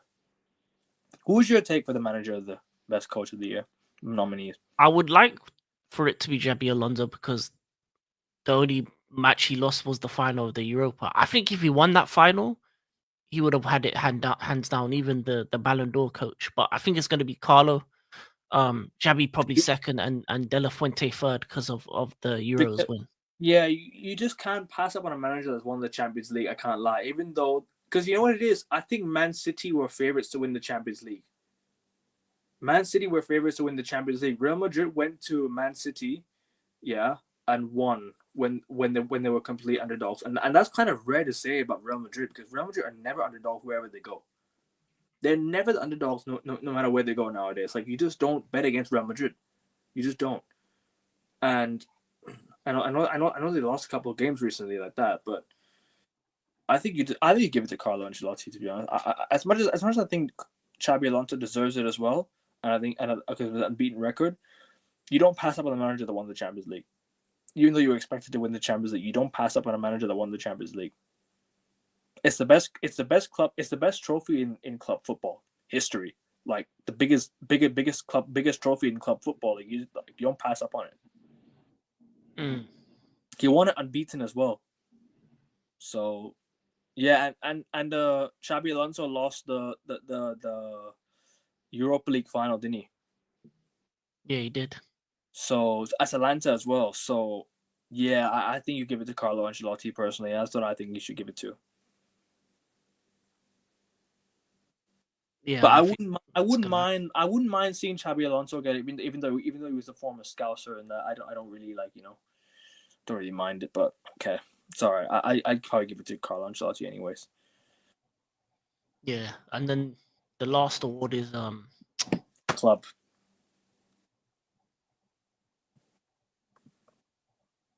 These are the clubs. Yeah, Real Madrid for me. Real Madrid. Like, League and Champions League, yeah, give it to them. Yeah, I know they lost one game all season in La Liga, and that was to Atletico Madrid. Yeah, it's probably going to be Madrid. Bayern second. Yeah, I think Bayer Leverkusen comes second. Probably City third, maybe. City or Inter third. To be honest with you, though, winning the Bundesliga is kind of is like, you never get that opportunity nowadays, because Bayern win it every year. Yeah.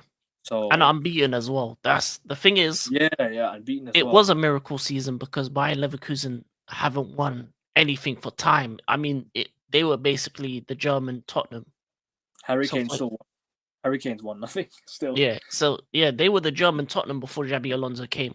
To come in and win it unbeaten, and then win the cup and only lose in the final of Europa. Yeah, that's. I don't think that's ever going to be repeated again. Something like that. But yeah, I probably still give it to Real Madrid though. I mean, like you just can't pass up Real Madrid, do you? Yeah. Yeah, probably give it Real Madrid.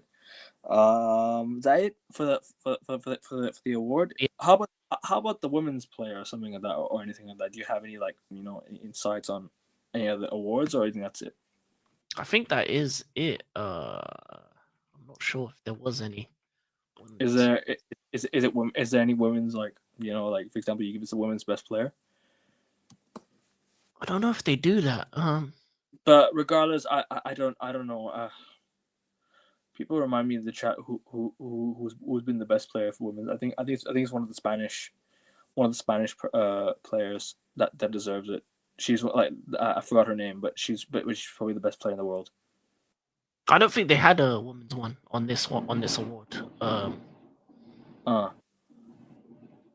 because I think Spain also won the Euros. Oh, sorry, Spain won the World Cup. Bon Mati, Yeah, thank you, Bon Mati. Yes, I think she deserves it. Yeah, yeah, yeah. Probably gonna be her anyways. If she gets the award, then it's rightfully deserved. I mean, she's the best player in the world right now. yeah. But yeah, If they do, it's probably gonna be one of the probably gonna be Spanish. probably gonna be Bon Mati. Yeah, yeah, she's gonna win it. But yeah, I think that's it for the Globe Soccer nominees. Let's move on to a couple of club news in recent weeks. Let's talk about Manchester United a little bit about and Ruben Amorim and obviously the news about the sort of 40,000 wage cut thing or something that we saw earlier. But people, there's actually 107 of you watching right now. Please make sure you hit that subscribe button and make sure you go and like the video. It helps the algorithm. Helps myself and go subscribe to King as well because he started the channel recently and I've pinned his name in the title. So please make sure you head over to the YouTube, hit the like button, hit the subscribe button, show King some love, show us some love. Make sure you keep it respectful, and make sure you show us some love. But yeah, let's move on to some club news. Um, let's talk about the Manchester United. You know the wage cut that they just came up with, something like that. Oh, what the cut that they're planning or they're thinking about Yeah, doing? Okay. yeah. Where is it? We'll just talk about it quickly because since I support United, I just want to get I just want to throw it in there as well. And Ruben Amorim's arrived today, and he went apparently he went to surprise some fans who were touring around Old Trafford. Which was a nice gesture as well. Like I saw the video. Like he was in the he was walking around Old Trafford, yeah, and then the fans were in the United dressing room, right? And and he actually went in with one of the with one of his staff, like one of the agents at Old Trafford walked in with him and greeted the fans, which was a really nice touch. I can't lie. So big up to Ruben Amorim. I wish him all the best. I hope he succeeds. I hope he does well. I hope we do well. I hope United get back to being the best club, no matter who the manager is. But yeah, let's get into some news. Let's just talk about some results that happened today in the world of international break. So Italy beat Belgium 1-0. France drew 0-0 with Israel. Greece lost at home 3-0 to England. Ireland beat Finland at home 1-0. Slovenia lost to Norway 4-1. Erling Haaland scored. Um, and Brazil are currently playing. They're up 1-0. Rafinha scored again. Um, North Macedonia beat Latvia 1-0, and Armenia lost 1-0 at home to Faroe Islands, which is crazy. I mean, Faroe Islands don't ever win, and Armenia losing at home is mad. It's mad to 1-0. But yeah, let's go. Let's talk about news, bro. You got it up? Yeah, it should be on the bottom. Wait, can you see it?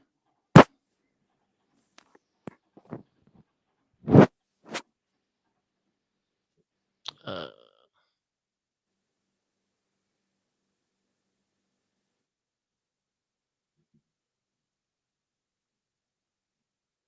yeah, you're gonna have to put it on again. Oh, put on. Okay, sorry, mate. Sorry. Let's just bring it up. So Manchester United are considering cutting the £40,000 a year budget they hand to their disabled supporters association. Oh man, Yeah, that's bad news. this is bad, bro. This is bad, Yeah. bro.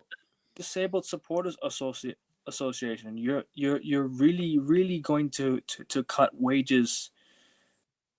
Manchester United Disabled Supporters Association. They're gonna cut that in half. I mean, Manchester United makes so much money. Like you people could really do with the money that they make. Some people that I know we're not a charity or anything, but we literally have a Manchester United Foundation. Like, at least be equal, man. You know what I'm saying? At least be even. Like, why are we all of a sudden acting so cheap? You know what I'm saying? I think I think it's I think when it comes to things like this, it can be good and bad because they're trying to cut costs, but I think they're doing it in the wrong place. I think there's probably Yeah, many terrible place many to do it. areas that they can Terrible. reduce the costs.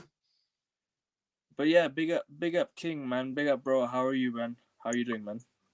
Big up, Kevin. Big up. I'm a King as well. Big up both of you guys. I'm doing good, man. Know what I'm Yeah, saying? we were just talking about the VAR, the new FVS system that was coming in. We talked about the Ballon d'Or. We talked about its Mm. prestige. But now we moved on to and we talked about globe soccer. Now we're just talking about like, the news that's happening around world football. What are your thoughts on this that's on the screen right now? Like, I just want to, since we're both United fans, I've given my thoughts. What are your thoughts? I think this is the wrong place to cut costs in, man. This is a horrible place to cut costs in. Wait, what's come out in the news about Radcliffe? What's come out? So it says here that United are cutting the £40,000 a year budget they hand over to the Disabled Supporters Association in half. No final What? decision. No decisions have started been made, but United reluctantly doing it to save costs. I mean, to do it to the disabled section is crazy, man. Like Yeah, it's yeah. mad. The disabled section. That's a bit. Yeah, that's a bit mad, bro. I can't lie. Um, yeah, but it's you know what it is with Ineos. Hmm. Like, with Ineos, with Ineos, they just love to surprise us, bro. Because they just love to surprise us. Because there's always some news that comes out. There's always something that happens, and it doesn't really get spoken about in the media so as much with Ineos. Like with the Amarim news, I did not expect Amarim to come straight away to Manchester United. I thought it would be Ruth Van Nistelrooy until the end of the season, but obviously now we've got Amarim. The Amarim news came out of nowhere when we Hmm. sacked Ten Hag. So Yeah. we're like we've all known that Ineos have have done this since they first came. Like I also remember that we got in. I think it was a communication director, and like there were no rumors of it. There was no rumors of it, and we brought in a random communicate director. That's who we brought in. Like, just you know what I mean? That like Ineos just like to surprise us, man. And Yeah. again, again, like cutting wages and all of this, and cutting the disabled and stuff. Like Ineos just love to surprise us, bro. And it seems like Ineos aren't playing, bro. It seems like they are not playing. So, so yeah. What can I say? Really? Yeah, I hear that. King, AK Sports. What do you think, bro? Um, it is ruthless. And the thing about Ineos is they sometimes decide to be ruthless and sometimes not. It was weird in the summer that they didn't get rid of Ten Hag sooner. And but this is just a ruthless move in terms of this is a It is. business move, kind of thing of they're just trying to find ways to cut costs to save money. Um, especially because with the way the new system works in terms of what's it called, the Premier League system in terms of the finances, you have to Yeah, try and cut costs in every kind of corner because the then PSR, right? yeah, the PSR. Because a lot of teams over the transfer windows were doing up dodgy deals just to get within PSR. So for Man United, I think they probably looked at the finances and said, "Oh, this is something that we're probably overpaying, or there's things that we need to Yeah, have to cut down because we're just doing I too much." I hear that It's, completely. but at the same time, they spent a lot of money to get rid of Ten Hag to bring in Amarin. Yeah, I So don't know why couldn't they? Why couldn't they just get rid of him in the summer and just like get a Ruben Amorim and start again, bro? Like it's just like you've had to pay 17 million to do it, bro. Like real talk, you could have yeah, used that money to for our transfer budget, but I don't know, man. Let's just. But I just want to get quick thoughts on this. We'll move on though. What news we got next? Oh yeah, the couple of transfer rumors that are a bit about Real Madrid.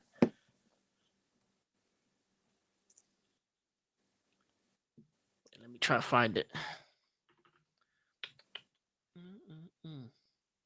What, the Alfonso Davis? The Alfonso Davies and Sergio Ramos one. Yeah. We'll talk about that one. Yeah, and even there's a couple Trent rumors as well. Oh yeah. Let's get into that actually as well. But yeah, let's get into that. Oh, here it is. So Alfonso Davies has reportedly decided to join Real Madrid as a free agent in the summer of 2025. So yeah, he's eligible to sign a pre-contract in January since he's not signed a new contract. Well, as of what we're saying, he's not signed a new contract. But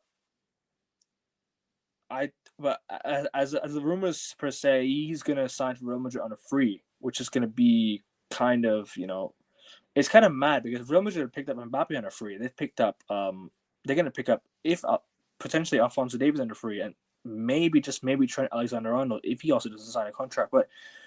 But King, United, the United one. Because there's two Kings in the stream, so I had to give the football club name as well.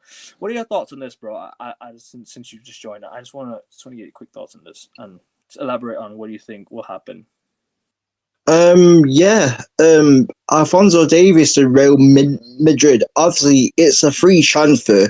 Obviously, it's not the worst transfer in the world, but I think for me, him going to Real Madrid, obviously he would be surrounded by great players, and obviously it will be a great move for him in terms of winning trophies. But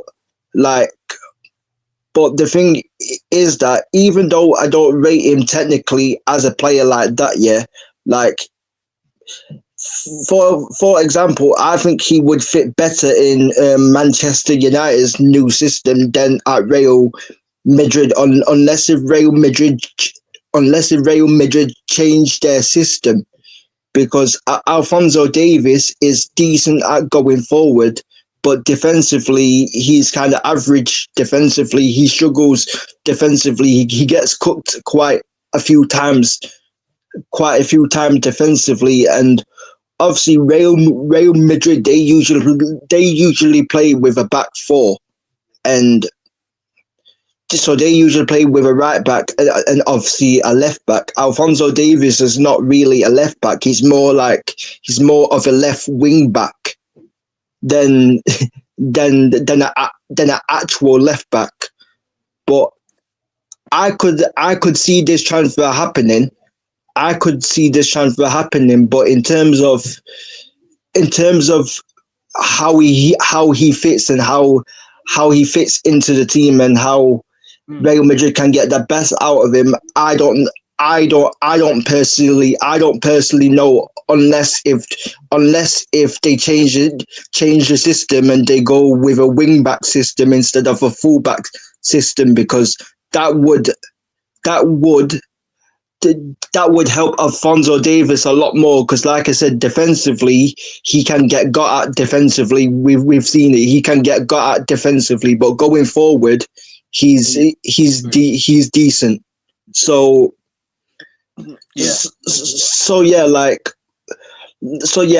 I kind of get it because it's a free transfer, but I kind of don't get it at the same time in terms of if Real Madrid want to get like a left back, Alfonso, if they want to just get in a left back, what can attack and defend?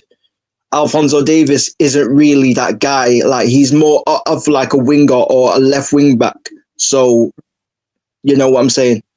That's what I think of the situation. Yeah, because you know what it is.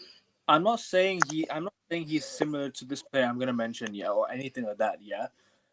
But it reminds me of when Real Madrid had Marcelo, someone who's like a wing back that drives forward and drives into the box and plays Ronaldo, plays into Benzema, something like that. So if you want like a fullback, like I don't mean to remind you, yeah, AK Sports, yeah, but I don't. But remember when Alfonso Davies was playing against Chelsea, something similar like that. What he was doing against Chelsea, Real Madrid want that type of player, someone that's gonna be that playmaker, that left back, that's gonna run up and down the pitch, that's gonna constantly how'd you say it, constantly keep putting balls into the box. Someone who's good overlapping. Someone who's good at invert. Who can do many things. Like back in the day, like when they had Marcelo, who for me is one of the greatest left backs ever. Yeah, in history of football. I'm not saying he is Marcelo. I'm not saying he's anywhere near Marcelo. But he's the type of player that plays the similar role to what Marcelo used to play. But go on, African King. I'll let you. I'll let you have your say on this one, bro. I mean, I do agree with Real King. He is more of a wing back type. Defensively very flawed, but it's a free signing. So for me, I think it's kind of one of those ones. It's a no brainer kind of deal. I think Madrid recently have been very shrewd in terms of their business, getting a lot of free signings in that have been very smart. So they're able to spend big money on certain players, but other guys they can get in for free signings, and they've kind of created a monster team. Obviously, this season it's looked like the Mbappe deal hasn't worked out for them, and defensively they haven't looked the greatest anyway. And I think going forward they may have to change the system, and it's looking likely they're going to getting a new manager, so they may go transfer to a free back system. And it kind of links into what I will show next. But I think Alfonso Davis in a free back system as a left wing back, left mid would work for them. And I think if they do decide to move on from Carlo Ancelotti in the summer, I think he's a perfect addition to the squad. And I say all this because there's also rumors about this. Trent Alexander-Arnold? No, Xabi Alonso. And he's been known to use the free back system. And if they're going to bring him in the manager, Davis is the perfect kind of addition to that kind of squad. It just leads to Xabi Alonso going to Madrid. Then that just makes complete sense. That just makes complete sense because you're pretty much preparing for Xabi Alonso's arrival at Madrid in a way. But they could also go for Alex Grimaldo if they want. Yeah. Because Grimaldo is a Spanish as well, and he's the type of player that Madrid would love. Although I don't think he will go to Madrid. I think it'll be Alfonso Davies per se. That's what I think at least. But yeah, Xabi Alonso to Bayer Leverkusen. Sorry, from Bayer Leverkusen to Real Madrid. Excuse me. Personally, for me, I think this is an appointment for the future. As much as I love Carlo Ancelotti as a United fan, looking into Madrid, because obviously Madrid are my favorite La Liga team, or they're my second favorite team if not United. Yeah, it's for me. I would like to see this. I would like to see how it works because the system that he plays at Bayer Leverkusen is like a wing back. They've got two wing backs. And especially when you have rumors of maybe Trent, even if he doesn't sign any deal with Liverpool, yeah, then that just works well for Xabi Alonso. That just suits best because you've also got a system of wing backs that go up and down the pitch that play in the invert, that also play into the box, but like. Yeah, For me, I think it works. I think the football he's got, I think the football he plays, it'll work in Madrid. He's a former Madrid player. It makes sense. It just makes complete sense to go for Xabi Alonso at this stage. I think that's the right move, even though I think it might be a bit too early in his career to go to Madrid. I think it just makes sense now to just go. You just don't turn down Madrid, in my opinion. And I don't think it'll be his last destination as well, because I think he'll go around managing other clubs as well. But I want to know what you guys' thoughts on this. I'll start with you first, AK. I think this is the perfect move for him. I think eventually he'll down the line go to Liverpool. I think he'll try and go to the clubs that he played at. So for me, I think this. Say Slot leaves Liverpool though, but go on. Yeah, like in 4 or 5 years, maybe like 3-4 years down the line, once he's done stuff in Spain, maybe he wants to go to England to challenge himself. I think that will happen down the line. I think it's good for him. I think the things he did in Leverkusen the first season, I know it's very hard to repeat it. It's a club that's going to lose a lot of their star players. Rumors of Florian Wirtz joining Madrid as well, so that could be a double move where they both go to the same club. So when it comes to Leverkusen, they're always going to be a selling club rather than a club that's going to be able to keep the players. So for him, there's so much he can do in the next couple seasons with them. I think he reached the ceiling winning the league. I don't think that's going to happen again. And I think Madrid need change. I think as great as Carlo is, as great as manager Carlo is, every time a team needs change. It's the similar situation with Liverpool. Slot has been a fresh new voice, and you can see it in terms of the way they move, the way they play. Sometimes players just need to hear a new voice, a new person in the dugout to make a significant change. And I think Xabi Alonso is the kind of guy that can do that.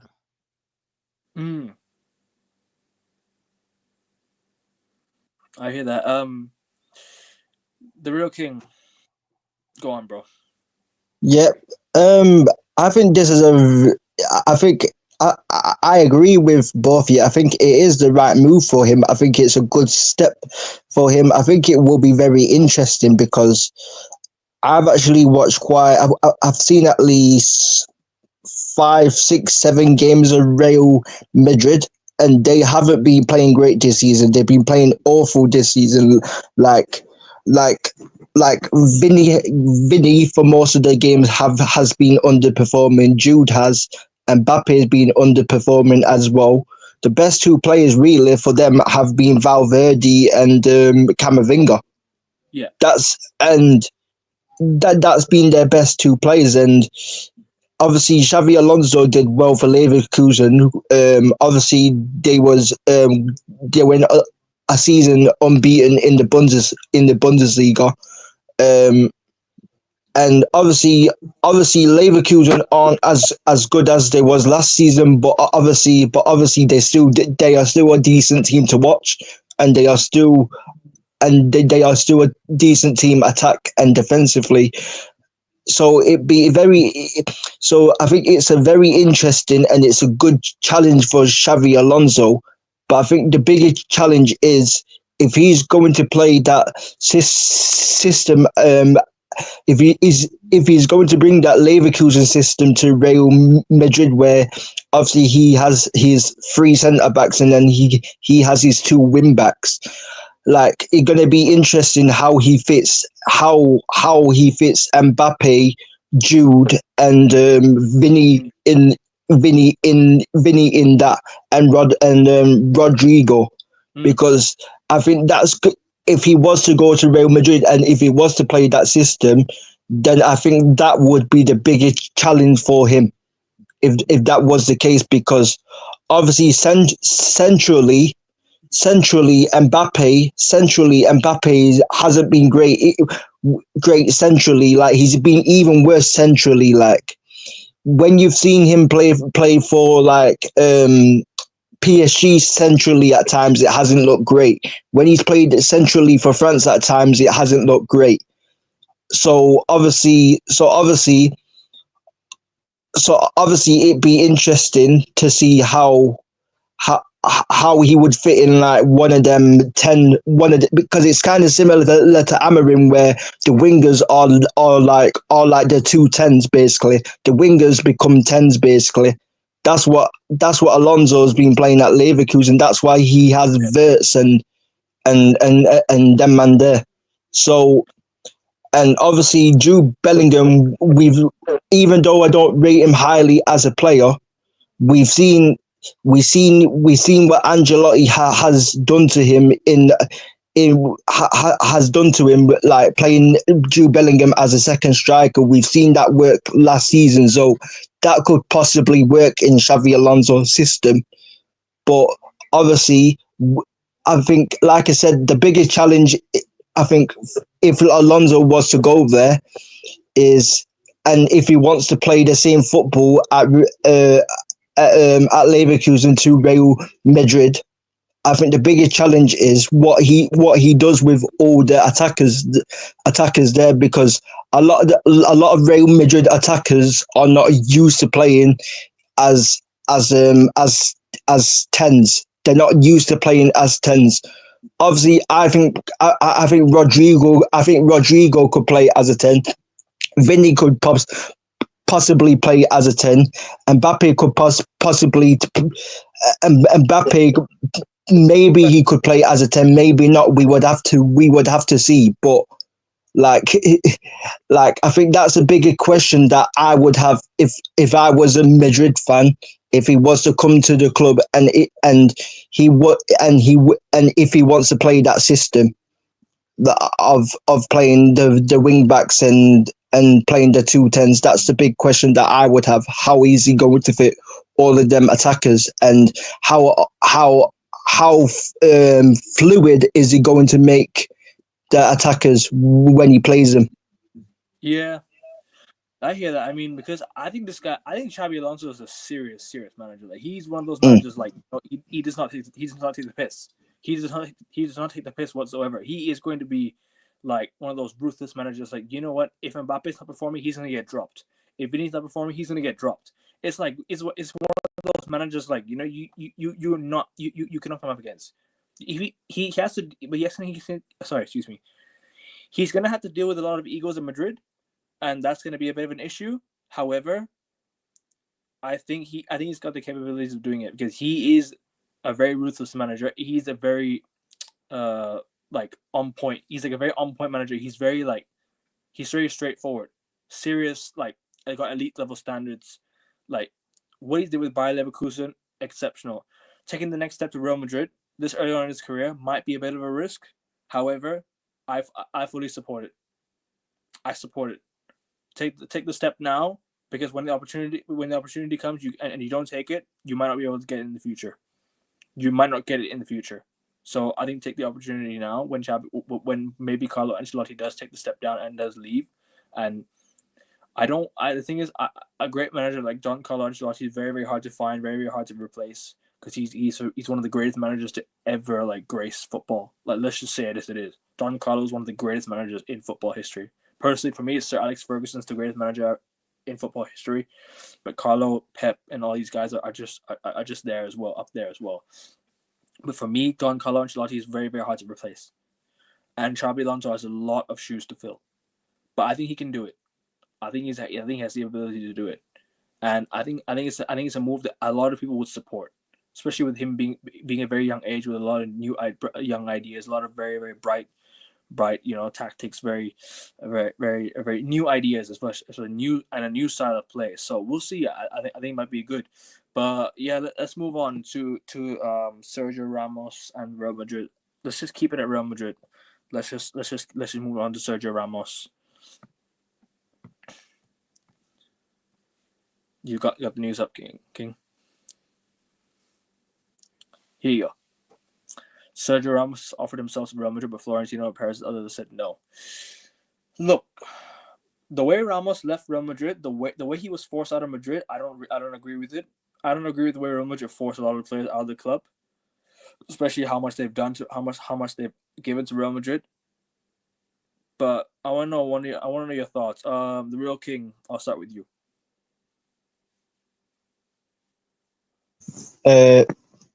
Yeah. Sergio Ramos back at Real Madrid. I mean, I, I didn't expect this. I didn't expect this to come, because how old is the guy now? The guy must be like 38, 37.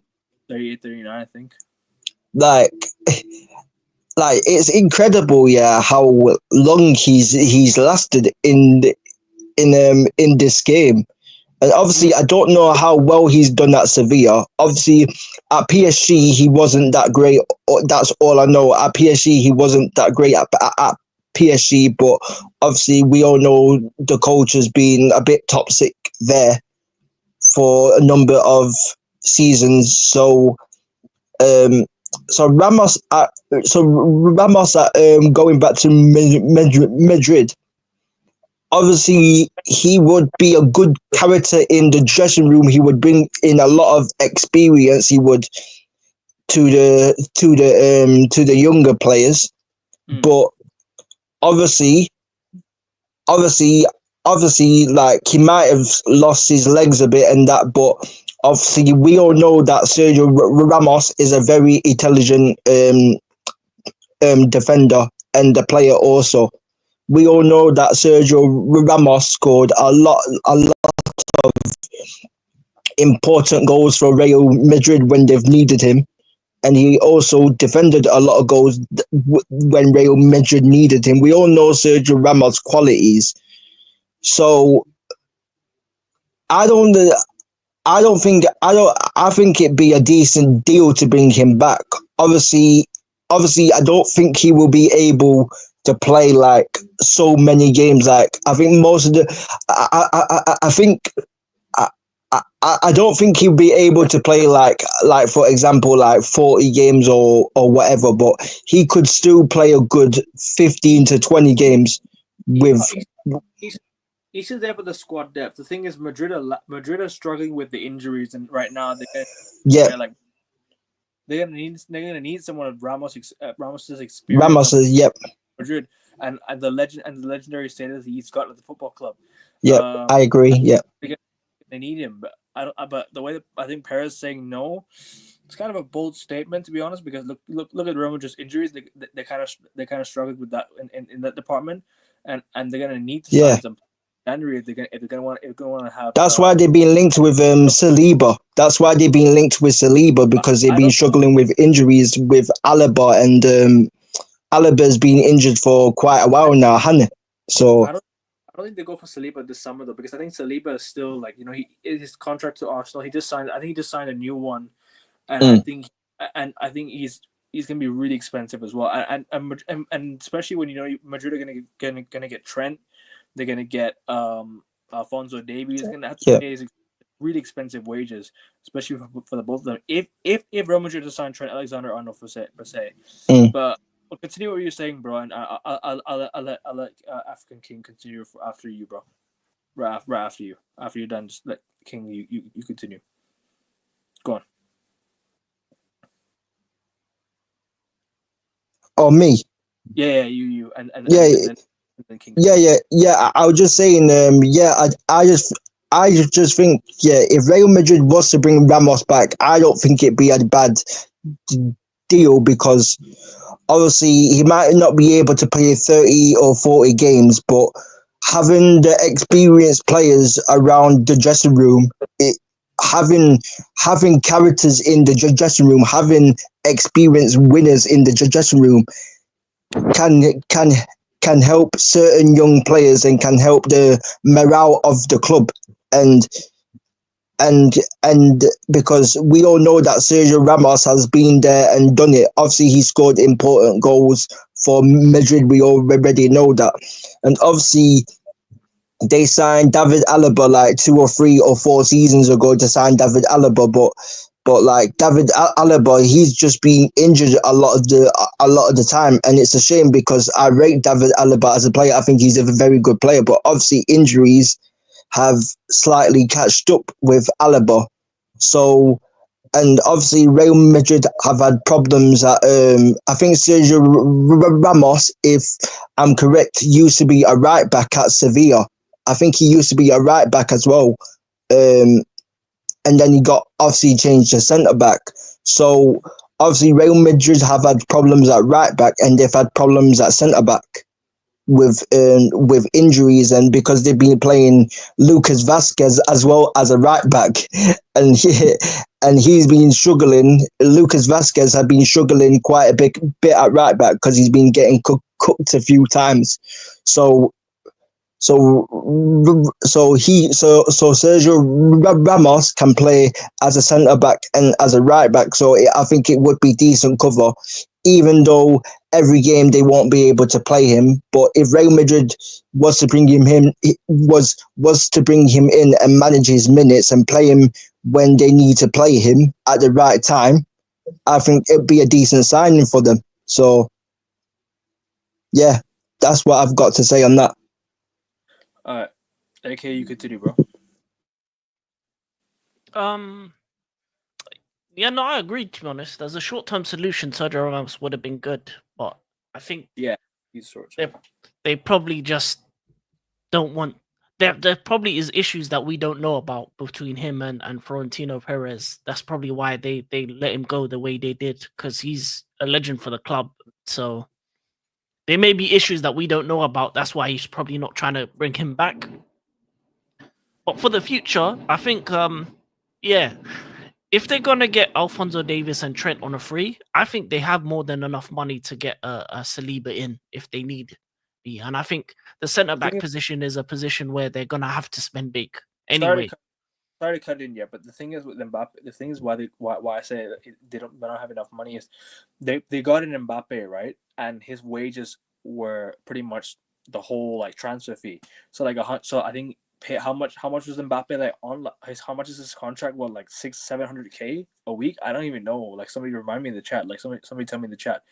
But Mbappe's wages, pretty much drained Real Madrid's transfer budget.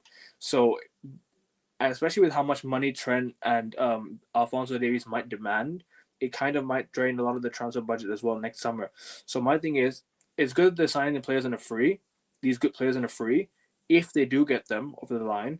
But the issue is, can they save up? Can they ensure that they have the funds to get both of them over the line? Especially with Saliba as well, because Saliba, they have to pay a full transfer budget and the wages. So that's gonna cost even more. And with two players, they can spend money on the wages. That's why it'll take up a lot. So, but continue what you're saying, bro. I just wanted to cut it and say that. Sorry about that. No, I agree with that. But they do have players in their team that are getting on in age, as you in regards to age in terms of Alaba and stuff like that they can move on. I think a lot of their older players are coming to the end of the road when it comes to, obviously they've let go of Toni Kroos. I think Luka Modric is going to be gone soon. Kroos retired. He wasn't forced out. He just retired. Retired. But Modric is going to probably be gone soon. You look at David Alaba as a guy that will probably get moved on. I think they're in the stage where they were trying to refresh the squad. So I think they're looking for younger talents to come in.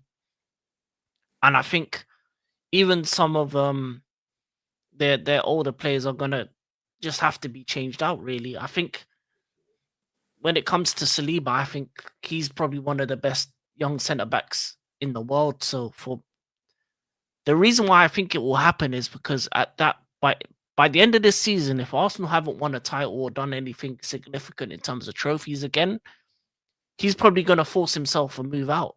So that's going to probably reduce the price anyway of the transfer fee, especially if he's the kind of guy that wants to win, wants to be successful. In terms of Ramos, I think there's probably ulterior reasons why they haven't brought it, that they're not going to bring him in, but they do need to look at centre back in the summer.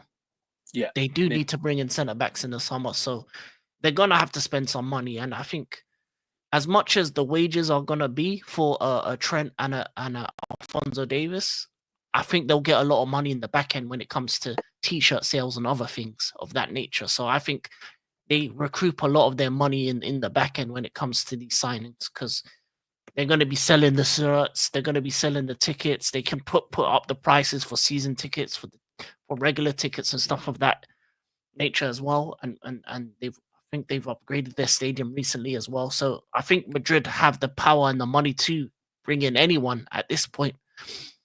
And if they need to move on someone like what's one of their attacking talents, Rodrigo or Vinicius, it might happen. It might happen as well. They may move on one of them because it gets to a point where you have too many talents in a team, and Xabi Alonso might say, "Okay, I don't need him. I don't need him. I don't need him." They'll get moved on, and they can recoup the money and still be successful. So it'll be interesting to see what happens in the summer. But yeah, it's just an interesting. It's going to be a very interesting summer for Madrid and how they continue, because you can see that right now they don't have a good balance. The team seems very out of whack in terms of the style of play, and they've lost a lot of games in recent years. So I think in recent weeks, so Madrid do need change, and they They may have to get rid of some top stars in order for that change to happen. Interesting.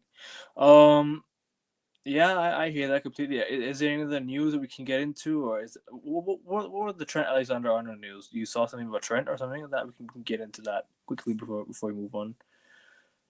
Going smoothly.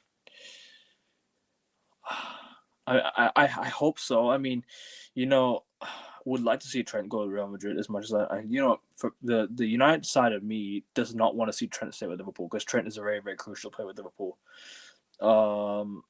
And Real Madrid, if Real Madrid need to get him in January, they just go and agree with a deal with him right now.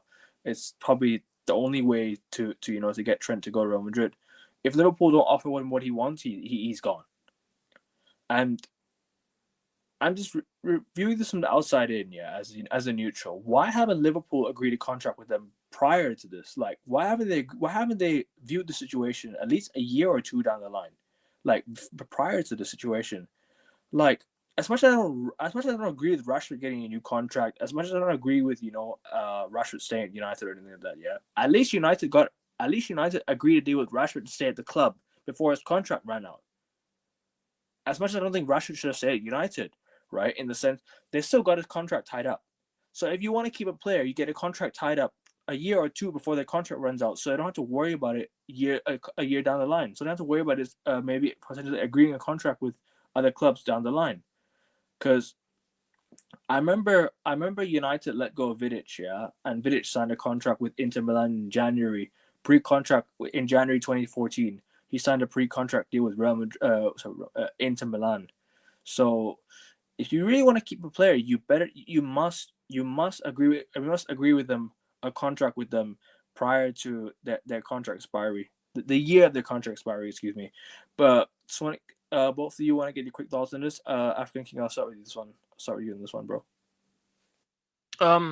It was, to be honest, Liverpool made a lot of mistakes in terms of it wasn't a very smart decision to have both Trent, Van Dijk, and Salah on their last years and not actually create deals beforehand, because now you're in a situation where you're based on, okay, whatever we do this season will decide whether these players decide to stay or not. Especially for the likes of Van Dijk and Salah coming towards the end of their careers in terms of their age and stuff like that. So you had to bank on Arnie Slot doing well. I think the benefit of them being top right now and playing well, I think it'll make it a lot easier for them to get contracts for the older players in terms of Van Dijk and Salah, because I think they don't really want to move. I think, when you have a family, you're older, you don't mind staying. But Trent has many reasons to go to Madrid. Once it's the most prestigious club. His best friend Jude Bellingham is there. It gives him an opportunity to go to Spain and try something different. He's won everything in England, so there's nothing for reason for him to stay. He's won the league, he's won the Champions League, he's won both cups, so he's won everything in England. So there's no reason for him to stay outside of loyalty. But if he believes that he has the ability to play at Madrid and go there and succeed, then I think for him, this is the only chance he'll get to make that move, because the moment he signs again for Liverpool, it will probably rule out that move to Madrid, because I don't think they go for him if he costs money. I think this is the only chance they really... So it's going to be up to him whether he wants to make that big move and move in with Jude and play with them guys there. And if you think about it, the level of player that you're going to be playing with Vinicius, Mbappe, Jude, um, looking like Alfonso Davis is going to come through. You're going to play under Jabi Alonso, which is a Liverpool legend. Yeah. So it's a lot of factors that would Wing back position suits him win as back well. system as well. Yeah, would incline him to want to move to that. And I don't think Liverpool, out of the three big guys that they have on the last year, Trent is the least one, is the less impactful loss because Slot system needs a more defensive style right back. Even though he's been great this season, I think Trent is the easiest to replace compared to a Van Dijk or a Salah, in my opinion, in terms of Liverpool. If you wanted to replace him, you've got Conor Bradley coming up. You can look in the market and get something Oh yeah, of similar ilk. So it's the easiest to replace. The other two you have to keep. Van Dijk and Salah, those are guys that you keep till the wheels fall off for them to. If Liverpool lose them, then they're in trouble, bro. And it's a big problem. Massive So trouble. I think they can't afford. I think they can't afford to offer all three of them big contracts. No. So it's gonna be a thing of picking two of the three, and I think they pick Van Dijk and Salah. I think Liverpool offered Salah. They did offer him a contract extension, but they gave him a pay rise. They didn't give him an extension, but they gave him a pay rise, and that's not linked to what Salah that's not linked to his contract. It linked to his contract. They just gave him a bumper. They didn't extend his contract. But the Real King, what are your thoughts on this? Like, just give me a quick thoughts on this so we can move on swiftly, bro. On the Trent situation, like I agree with Arab King. I don't know why Liverpool have got to this point where they had three of their big players in their system, what are important to their system, on 1 year contracts. I think at Real Madrid, I think if Trent was to go at Real Madrid, it'd be a very good challenge for him. Obviously,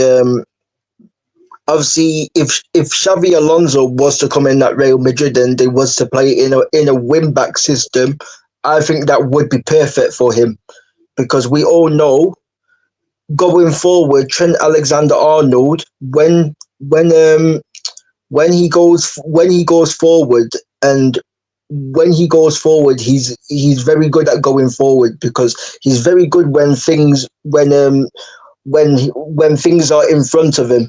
He's very good when the pitch is in front of him, but defensively he gets caught out, and on the ball. When you face him, when he's back to goal, he's not great back to goal. But when he's facing forward, he's very good at his set plays and deliveries. And obviously, if he was to go to Real Madrid as well, it would be interesting. Obviously, like I said, if he was to play in a wing-back system, if Real Madrid was to get rid of Ancelotti and they was to bring in Xavi Alonso, that would be interesting, how they would use Trent. But also, it'd be interesting how Trent would handle the pressure. Because, yes, I know Liverpool are a huge club. Like, I'm not taking anything away from Liverpool as a club. They are a huge club. But Real Madrid are a couple of levels above Liverpool. Like, the pressure is 10 times more when you go to Real Madrid than to a Liverpool, because a few bad performances and the Real Madrid fans are already on you. You know what I'm saying? Like they are already on you after 2-3 performances. If you don't play well, they are already on you. We've seen it with Mbappe. We've seen it with Vinny at times. We saw it with Cristiano Ronaldo. Cristiano Ronaldo were getting booed at times when he was at Real Madrid. We've seen it with so many players. Gareth Bale, we've seen it with so many players. So it'd be interesting to see how Trent handles the pressure, because it's going to be a completely different pressure for him. And also in La Liga, even the smaller teams like Osasuna, even the teams like Osasuna and Mallorca and teams like that, them teams have a goal. Them teams attack. Them teams don't just sit back and defend. These teams go and attack. Pretty much most of the teams in La Liga, no matter who they are playing, they always have a goal. They always attack. They always try. They always try to see if they can score and hurt the opposition. Obviously, in the Premier League, um, um, Trent's been used to at Liverpool breaking down low blocks, and he's been used to Liverpool. Um, when he plays for Liverpool, he's been used to the opposition playing defensively a lot of the time. So it'd be interesting how Trent deals with that as well, because La Liga technically La Liga is the best league technically, as because the Premier League's more pace and power. Like La Liga's more tech, where where players are more good on the ball and they got very good ball control and stuff like that. So it'd be a very interesting move from Trent. Obviously, that obviously I think Van Dijk's going to stay, because Liverpool obviously are in talks. They'd be in talks with Van Dijk in terms of his contract. So it's down to Trent and Salah who really leaves. And if it is Trent, it'd be very interesting how he handles the pressure at Real Madrid. Because, like I said, we all know that the Madrid fans don't mess about. They don't care if you won so many trophies. They don't care who you are. If you are not performing at the level, like they will tell you how it is. They want, like what you said there, Kevin, about Carlo Ancelotti. Even the manager. Carlo Ancelotti is one of the best managers with Sir Alex Ferguson and with Pep Guardiola for what he's won. But a lot of Real Madrid fans want Ancelotti out. Like this is the thing. Like this is the thing. Trent's been used to in the Premier League. Trent's been used to this PR thing in the Premier League where everything is a process, where everything is 3 or 4 or 5 seasons. Like you have to give it time and stuff like that. But at Real Madrid, that is not the case. You have to win now, or otherwise, in a couple of seasons, you get shipped off. That's what usually happens. So, so the most important thing for me is how Real Madrid use Trent and how Trent deals with the pressure, because it's a completely different pressure. No disrespect to Liverpool, there is a completely different pressure playing for Liverpool to Real Madrid. There's a completely different pressure. So, yeah, that's what my thoughts on that is. Yeah, I completely hear that, bro, and you make some really good points there, bro.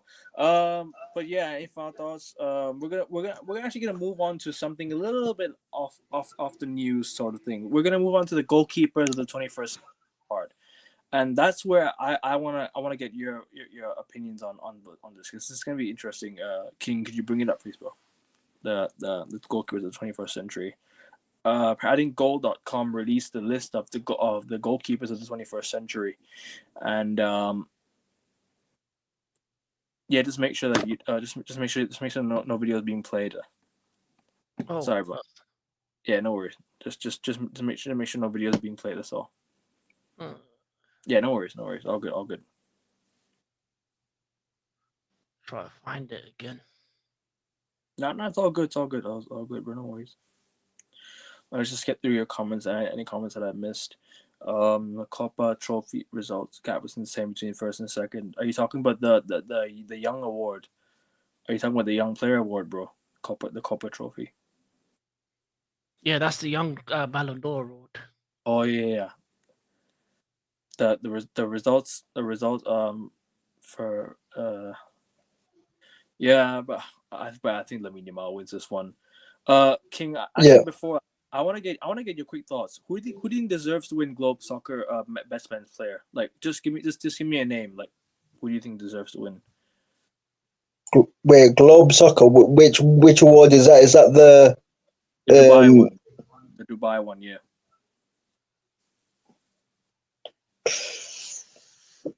who's on the list for that one? Because obviously I know Yamin Yamal is on the corporate. He's on the So, young one. so pretty much like Vinny, Rodrigo, Rodri, and stuff like that. Yeah. So like the best players in the Oh, world. you're on about the actual like Ballon d'Or. Yeah, actually on the actual Ballon d'Or. No, it's pretty much a similar list to the Ballon d'Or, but it has some players that are not that had not been in the Ballon d'Or. But it's like the best men's player. Um, Obviously you got Vinny, you got Rodri. Carvajal had a good season at Madrid as well. Hmm. I would have said Carvajal personally, like because he won he won the Euros with Spain. He And won the two trophies at Real Madrid. So personally, Carvajal. Obviously, Rodri. We all know Rodri's done very well at City, and but obviously City only won one trophy, and plus like plus like someone actually mentioned this to me, and I completely forgot about it, but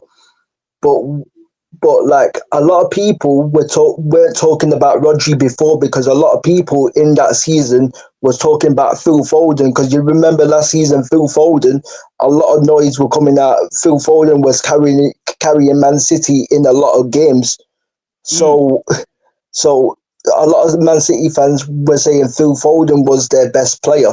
So some of them said Rodri, but a lot of them said Phil Foden last season. Um, so yeah, and I just think Carvajal. Obviously, he scored in the Champions League final as well. yeah, he Obviously, did. he has scored in big moments as well for Real Madrid, and the reason why I think Vinny should have not won it is because half the people, the first half of the season, people were speaking about Jude Bellingham. Like a lot of people wasn't speaking about Vinny really. It's only the second half of the season where Yeah. everyone was speaking about Vinicius Junior. So yeah, like obviously I think Carvajal should win it. I think it was a bit disappointing that Vinny. Obviously, Vinny was crying a bit after when he didn't win the Ballon d'Or. That was a bit disappointing to see. But obviously, I just think Carvajal should I think Carvajal should have won the Ballon d'Or, because he won those three trophies. He won those two trophies at Madrid, and he won the Euros with Spain. And I think the most important thing is that when they are doing future Ballon d'Ors and stuff like this, like they need to confirm what is the criteria, Mm, what is the criteria, because if it's like if it's like oh, what player has carried his team to more trophies, yeah. or if it's or if it's the best player technically, or you know what I'm saying, like Yeah. they need to clarify what that is. So yeah, that's what I would say on that. Because the thing is, King, earlier we were talking, we didn't even mention criteria. You actually make a good point there. I can't lie. I'll Mm. give you three. Just give me a name, yeah, for the manager. Who do you think deserves to win the manager of the year? Like there's Carlo, there's Pep, there's Xabi Alonso. Firstly, for me, I think you give it to Carlo Ancelotti because he won the Champions League. But what are your thoughts? Yeah, I Just agree with that. Yeah, I agree with that. Obviously, Real Madrid won. They won. Did they win two trophies last season? Did they win two last season? Yeah, yeah, and yeah, one defeat as well in and those. one. Yeah, and one defeat, and that was against Atletico Madrid. I think that was last season. Well, That was their only defeat. That was their only defeat. So I think you yeah, have to give it to You have to give it to Carlo. Obviously, Man City doing four in a row under Pep is incredible. That's yep, incredible. You can't deny that. That's incredible. But I just think the pressure of winning every. I just think the pressure of Real Madrid, like winning. I think there's more pressure on Real Madrid winning trophies than Man City winning trophies. I think there's more of a demand for Real Madrid to win trophies, to win La Liga, and to win the Champions League. And I just think the way that Carlo won those two trophies, I think you have to give it to Carlo. Shout out to Xavi Alonso as well, because he went unbeaten in the season at Leverkusen as well. But obviously, I think it should be Carlo for me, in my honest opinion. Club. Real Madrid for me. Club, yeah, Real Madrid. Completely agree with that. Like I said, won two trophies. They only lost one game, and they performed in games when it most mattered, and Shout out to that's what it was. yeah. Shout out to Leverkusen, but Real Madrid for me. Continue what Yeah, you're saying. Just finish up on that one, and then I'll give you this the last one. Then we'll to the goalkeeper. yeah, I completely agree. I think Real Madrid have to, obviously, like I said, shout out to City again, shout out to Leverkusen, but it has to be Madrid for me. It just has to be. Like, they won they won like two of the biggest trophies. They won two of the biggest trophies. Obviously, we all know La Liga is not easy to win, and we all know the Champions League is not easy to win either, because these are just the facts of it. We all know that it's not easy to win the Champions League, and even though Real Madrid did not play great in the Champions League, they found a way to get over the line yet again, and you just have to give it to them. You just have to like. I don't think it's too much of a debate, to be honest. But And yeah. And young player of the year. I'll just give the answer for you. It's gotta be. It's only one answer. Lamine Yamal. Let's just yeah, move on. yeah. That's the first. That's the first name. Yeah, that's the first name that I will go into say. Yamin Yamal has to. Apparently, who got second? Because I heard the Garnacho got third, and I was like, wow. I was like, Garnacho got third. I was like, But shout out Copy Menu though. Copy Menu is in the list as well. Shout out to him. He's a baller. My star boy. You know what I'm saying? But yeah, let's move on to this before we wrap it up. It's been a really, really good stream, people. There's 105 of you watching. Please make sure you head over to the YouTube, smash the like button, hit the subscribe button, because I could easily reach 100 subs by now with the amount of people watching. Make sure you show these two some love as well in the chat. Make sure you subscribe to King's channel. I put it in the title, and make sure that you keep respectful so we all have a good chat. But let's talk about this. The 10 best goalkeepers of the 21st century as per Goal. So Goal.com have released the 10 best goalkeepers of the 21st century. Buffon, Neuer, Casillas, Petr Courtois, Alisson, Oliver Kahn, Edward van der Sar, Jan Oblak, and Emi Martinez. Look, what would be your list? This is a tough one. For me, if I had to give a list, I'd probably put Manuel Neuer at first. Then I'd maybe say Iker Casillas at 2. Then I would probably go Petr Cech, Thibaut Courtois, Oliver Kahn, Edwin van der Sar, Jan Oblak. Sorry, Alisson, Jan Oblak, then Emi Martinez. I'm kind of surprised David De Gea is not on the list. Kind of surprised. Even though Emi Martinez has won the World Cup, the two Copa Americas. I still think David De Gea as a goalkeeper, individual goalkeeper, should be on this list with the save percentage.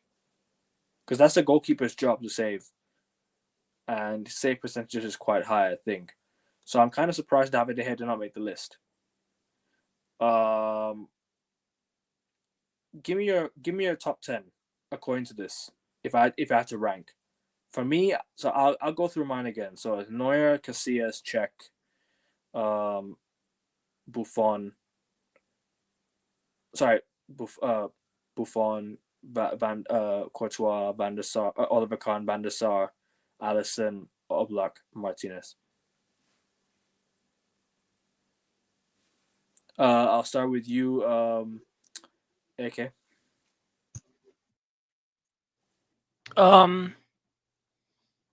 for me, it's weird that De Gea is one that I looked at that should have been on the list. Dida is another keeper that I looked at could have been on this list. Sorry, who again? Dida for AC Milan in Brazil. He was a quality Dida. keeper. Yeah. Dida. Okay. And some people even would have put Victor Valdez in this list as well because what he did with that Barcelona team. Very good shout. But what about Julio Cesar? Yeah, him as well. He could have been in there. He should be in, bro. Should be in. Yeah. In terms of the 10, I would still put Buffon number 1. Neuer 2. Ooh. The thing is, my top 4 wouldn't change, I don't think. The only thing I would probably put is I would have Oliver Kahn and Van der Sar at 5th and 6th. Yeah. And then 7th, so 5th, Kahn, 6th, Van der Sar, and then Courtois, Alisson, Oblak, Martinez. Because with the newer goalkeepers, they still have to finish their career. They still have things to do. I think they haven't done enough for me to surpass a Van der Sar or a Oliver Kahn, in my opinion. Courtois is a quality keeper, but I still think there's been a lot of times where you've seen, even without him, Madrid are still doing big things with Lunin. So I'd put him 9th. Him 9th. I'd put Oblak over top of Courtois, Alisson 7th. Oliver Kahn 6th, Edwin van der Sar 5th, Petr Cech, Casillas, Neuer, Buffon. Yeah, that's what I would do. Real King, how about you? Oh, this is tough, you know. Wait, who's Oliver Kahn? Because I'm trying to think who did he play for? Bayern Munich. He's a legendary goalkeeper. Okay. Okay, he's a legendary goal, right? Because I don't know if I remember him or not, but I remember all the others, but I don't know. I didn't know who particularly he was, but this is hard because obviously Petr Cech's got the most clean sheets in the Premier League, so it's tough. But you also got Manuel Neuer, who obviously has won Champions Leagues with Bayern Munich, Bundesligas, and he's won the World Cup with Germany as well. I think Manuel Neuer, for me, I think he goes number 1. I think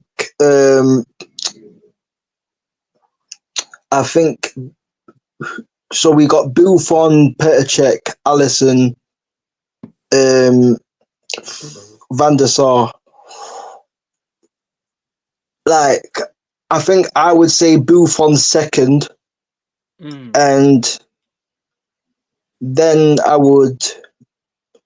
So who else have we got? So we got Alisson, Van der Sar, Oliver Kahn, and what was the Courtois? Is that is there anyone else? Van der Sar. Just going according to this list.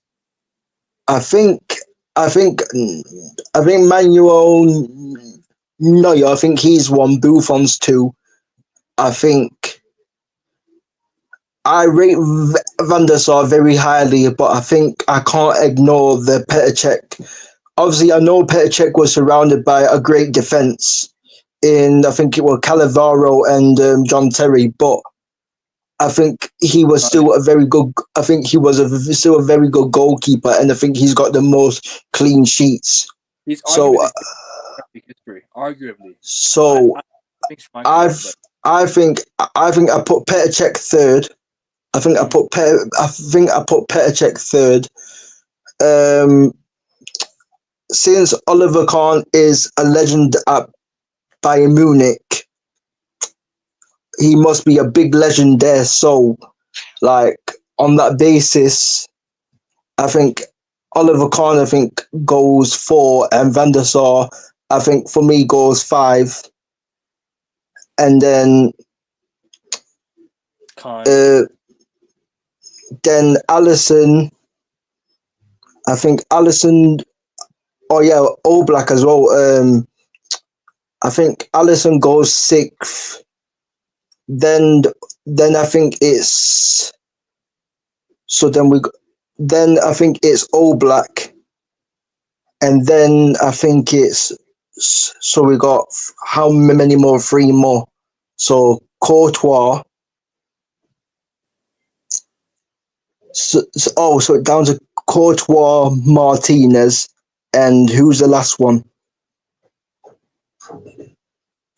Um, I think I would put I think I would put Martinez 10 Yeah. and put Courtois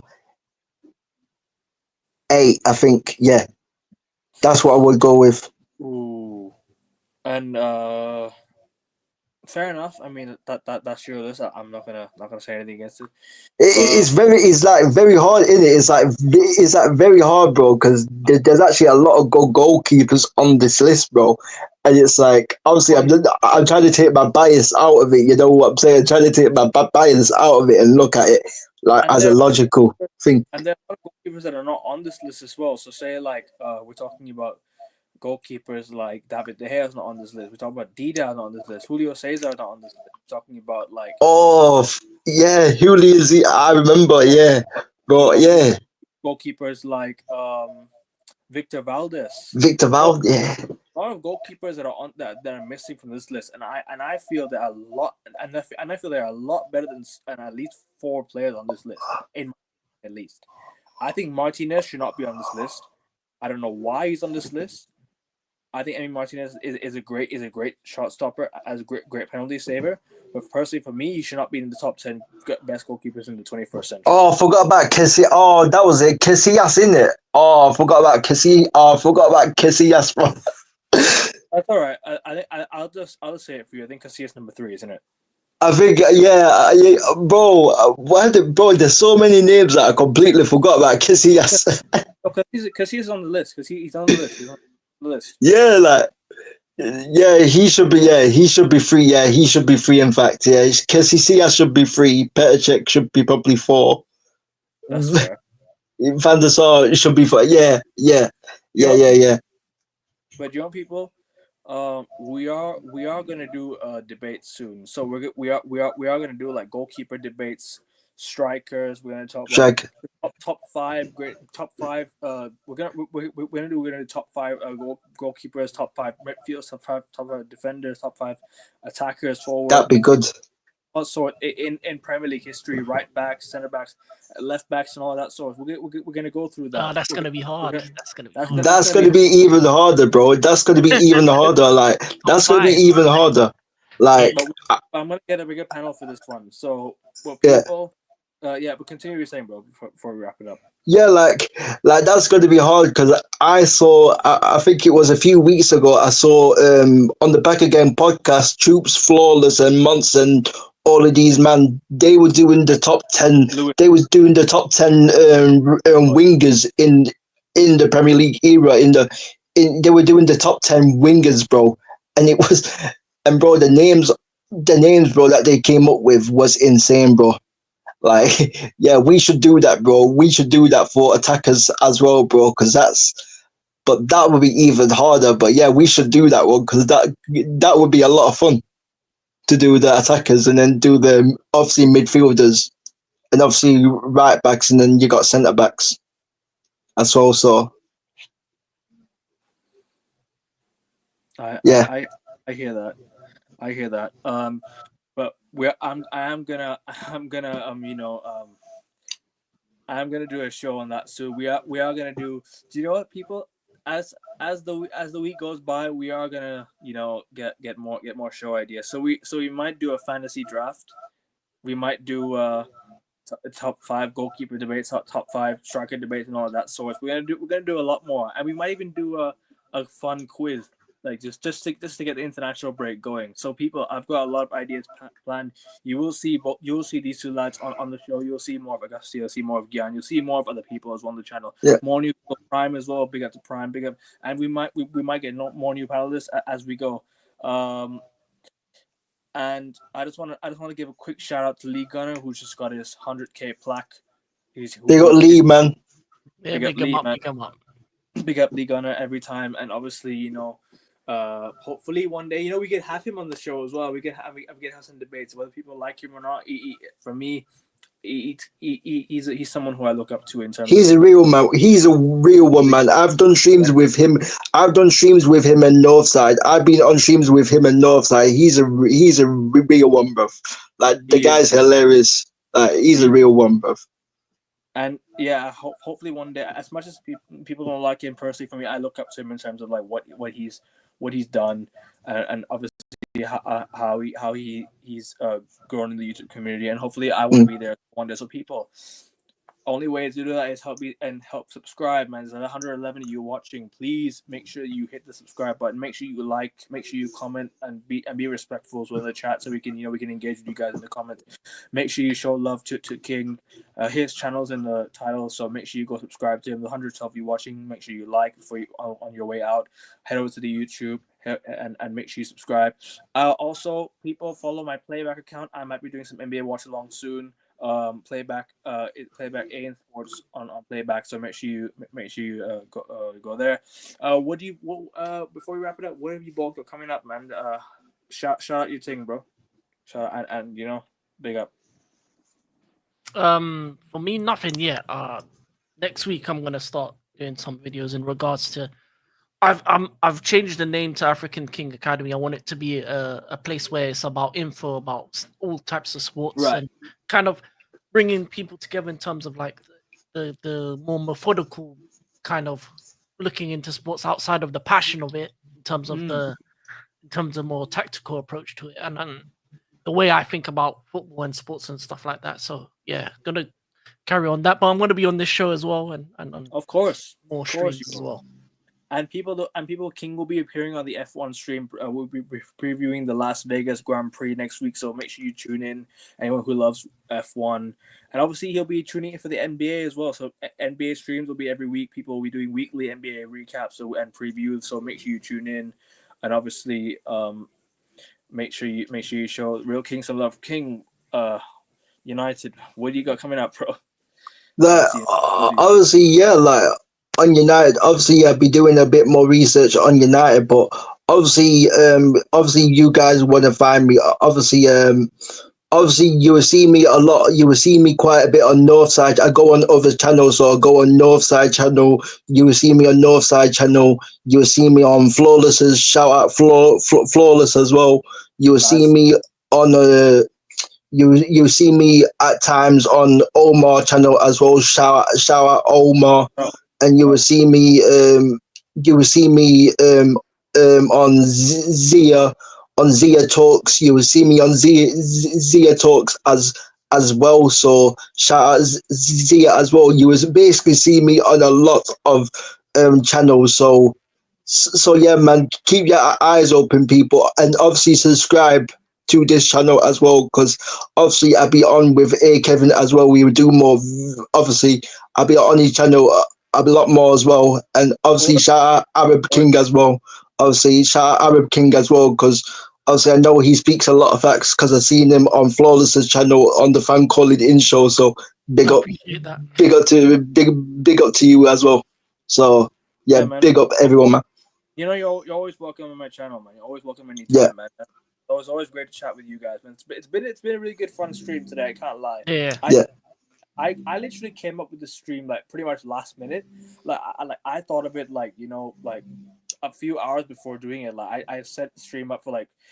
At first, I was gonna do it today. Then I moved it to tomorrow, and then I moved it back to today because King said he was available. So I was like, I'll just do it today. But yeah, I mean. I literally came up with it like last minute. We talked about David Coote. We talked about the FVS system. We talked about like just other news in the world of football. We talked about like just other breaking news that happened. So obviously I'd like to give a shout out to Central Goals for doing the thing on Twitter. Obviously I'd like to give a shout out to everyone that we mentioned, all the YouTubers that we mentioned. Please make sure you go show them some love as well. Make sure you show us some love. Subscribe on your way out, and like, share, and subscribe. I will be on other people's channels as well. Obviously here we're doing some more shows on the coming weeks since it's the international break, and obviously we hope that everything goes well for everyone. Hope you're all blessed. Hope everyone's happy. Always stay positive, and yeah. on your way out, people, make sure you like, share, subscribe. And that's been us for today. Take care. Have a good evening and peace.